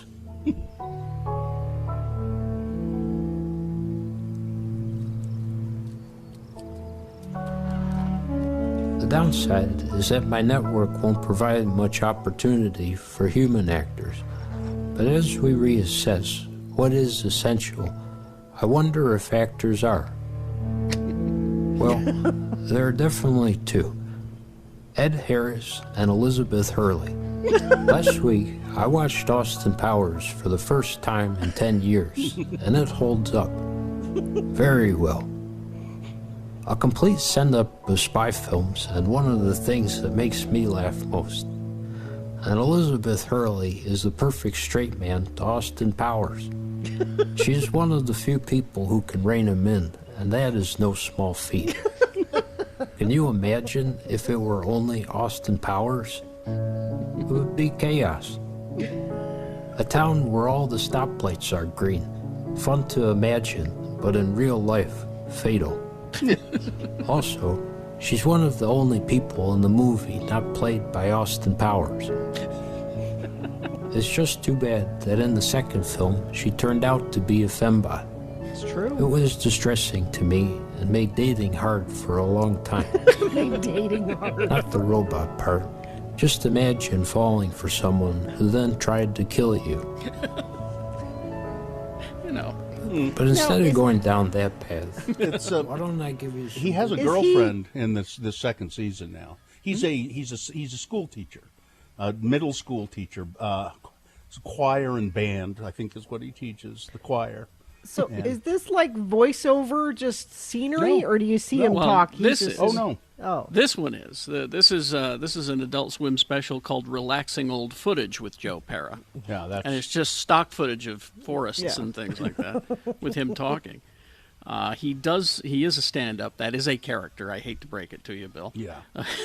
No, and I've seen him do some stand-up, and Yeah. he does his stand-up as that same character. He does the character. But he has all of these wonderful non-actor actors in Joe Pera Talks with You, like those people in the Every year Breakfast on Club. Valentine's Day, a lot of people will wear red to be festive, but I instead wear black out of respect for all the ladies' hearts I've broken with this smile. That's his stand-up. Anyway, And you'll love it. He's just it's slow and soothing and really funny. Yep.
'52. So we were talking about lighting matches in the bathroom to make it smell better. Yeah. We got this text. Gina was asking if people still lit matches in the bathroom. I'm a flight attendant. Uh-oh. Actually had a passenger light a match in the lavatory a few months ago. The alarms went blazing. The poor guy had to stand there in shame while he figured it all out. Yeah. The captain was about my dad's age, older guy, took sympathy on him, knowing he probably lit the match for the reasons like most dads light matches. Yeah. The poor guy had to walk back to his seat after the whole ordeal, probably more painful than if he had just, left the... I probably, if as he walked past me, I probably would have gone, "Way to go, dumbass!" You wouldn't have been kind No about sympathy. that at all? No sympathy. Thanks, Stinky. Way to go, stupid. They should have like a little, in airplane bathrooms though, they should have a little like air freshener spritz thing that you can... I think they sometimes do have a little. Do they? Not something that you spritz, but it just there's a air freshener of some an kind? air freshener of some kind. I don't care for air fresheners, like in people's homes. Yeah. Like I'll go like my ex-wife has them all over the house. All over the house? Yeah, in every room of the house she has one, and I just can't. I mean, when I see her, her clothes smell like the air freshener. What about potpourri? No, I don't care for potpourri. No? No. It's flowers mostly. I don't care. I don't care. But I don't listen. I smoked a cigar a couple of nights ago, Saturday night. And so I sat out on the front porch with my son, and we smoked a cigar. And then I took off, put all my clothes except for my pants. I didn't put my pants in the wash. And yesterday, when I came home from work, the pants I was wearing yesterday, and my wife said, Were you wearing those pants when you smoked a cigar? I can smell that cigar. The cigar goes up. You're in your hair. Well, I took a shower, but when I took the pants off yesterday and I held them to my nose, I couldn't smell it because your nose was filled with smoke. No, she has a an extra sniffer. Yeah, both she and my youngest child, they have these super smellers. Yeah, super snaz, which is a curse, really. It'll be we almost can't go anywhere or do anything with what is that smell? Do you smell that? Do you smell that? And the answer is always no. For almost me, right? always, yeah. No, nope, I don't smell it. Smells fine to me. Nope. You're blessed with a not good working schnoz. I think mine's just probably normal. It's just not highly tuned. Mm-hmm. And really, or when I get her, she's almost always right. I get closer, and then I'll go, oh yeah, now I can smell it. But. I can smell if somebody's been in my house. Huh? Like they've come and gone. So if I were to walk through your house, I would know you'd been there. You would know. Mm-hmm. That's how I know. Like I won't ever get robbed and not know it. Like somebody sneaked in. I'll know someone was there. I can smell it. Or if they're hiding in a closet, Carrie, I can smell it. Carrie, I have never known you to have anything other than a neutral smell. Yeah, I don't. That's what I'm saying. I want to test this. Yeah, no, I don't think. I don't think No, that it's not that you. Everybody has a scent.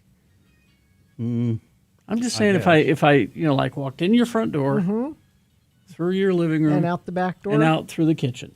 Yeah, I'd know. You would know. Yep. And you'd know it was Carrie. I might be able to tell it's. Yeah, I mean, I wouldn't be able to identify everybody, but I would know somebody had been there. What's that smell? It smells like bourbon and mustard. Bill must have been here. Did you let Bill in the house? Bourbon and mustard. Told you not to let Bill in the house. Let's do the promo and crawl toward the exits. Want to hear my thing that must go for this week? I'm all ears. Lay it on me, Barbary. When you're walking two dogs and you don't realize that you only have one poop bag with you. 2 poops, 1 bag. That math just doesn't add up. Send us your things that must go to radiofromhell@x96.com. All right. You corrected my grammar on that. What? I had that math just don't add up, and in your head you changed it to doesn't. But that's I didn't even. Yeah, I didn't really know that's this. Okay. All right. Fine job as always, Katie. Live long and prosper, bitches. Don't you know who I am? That math just don't add up. Nick is next. X96. 1 hour.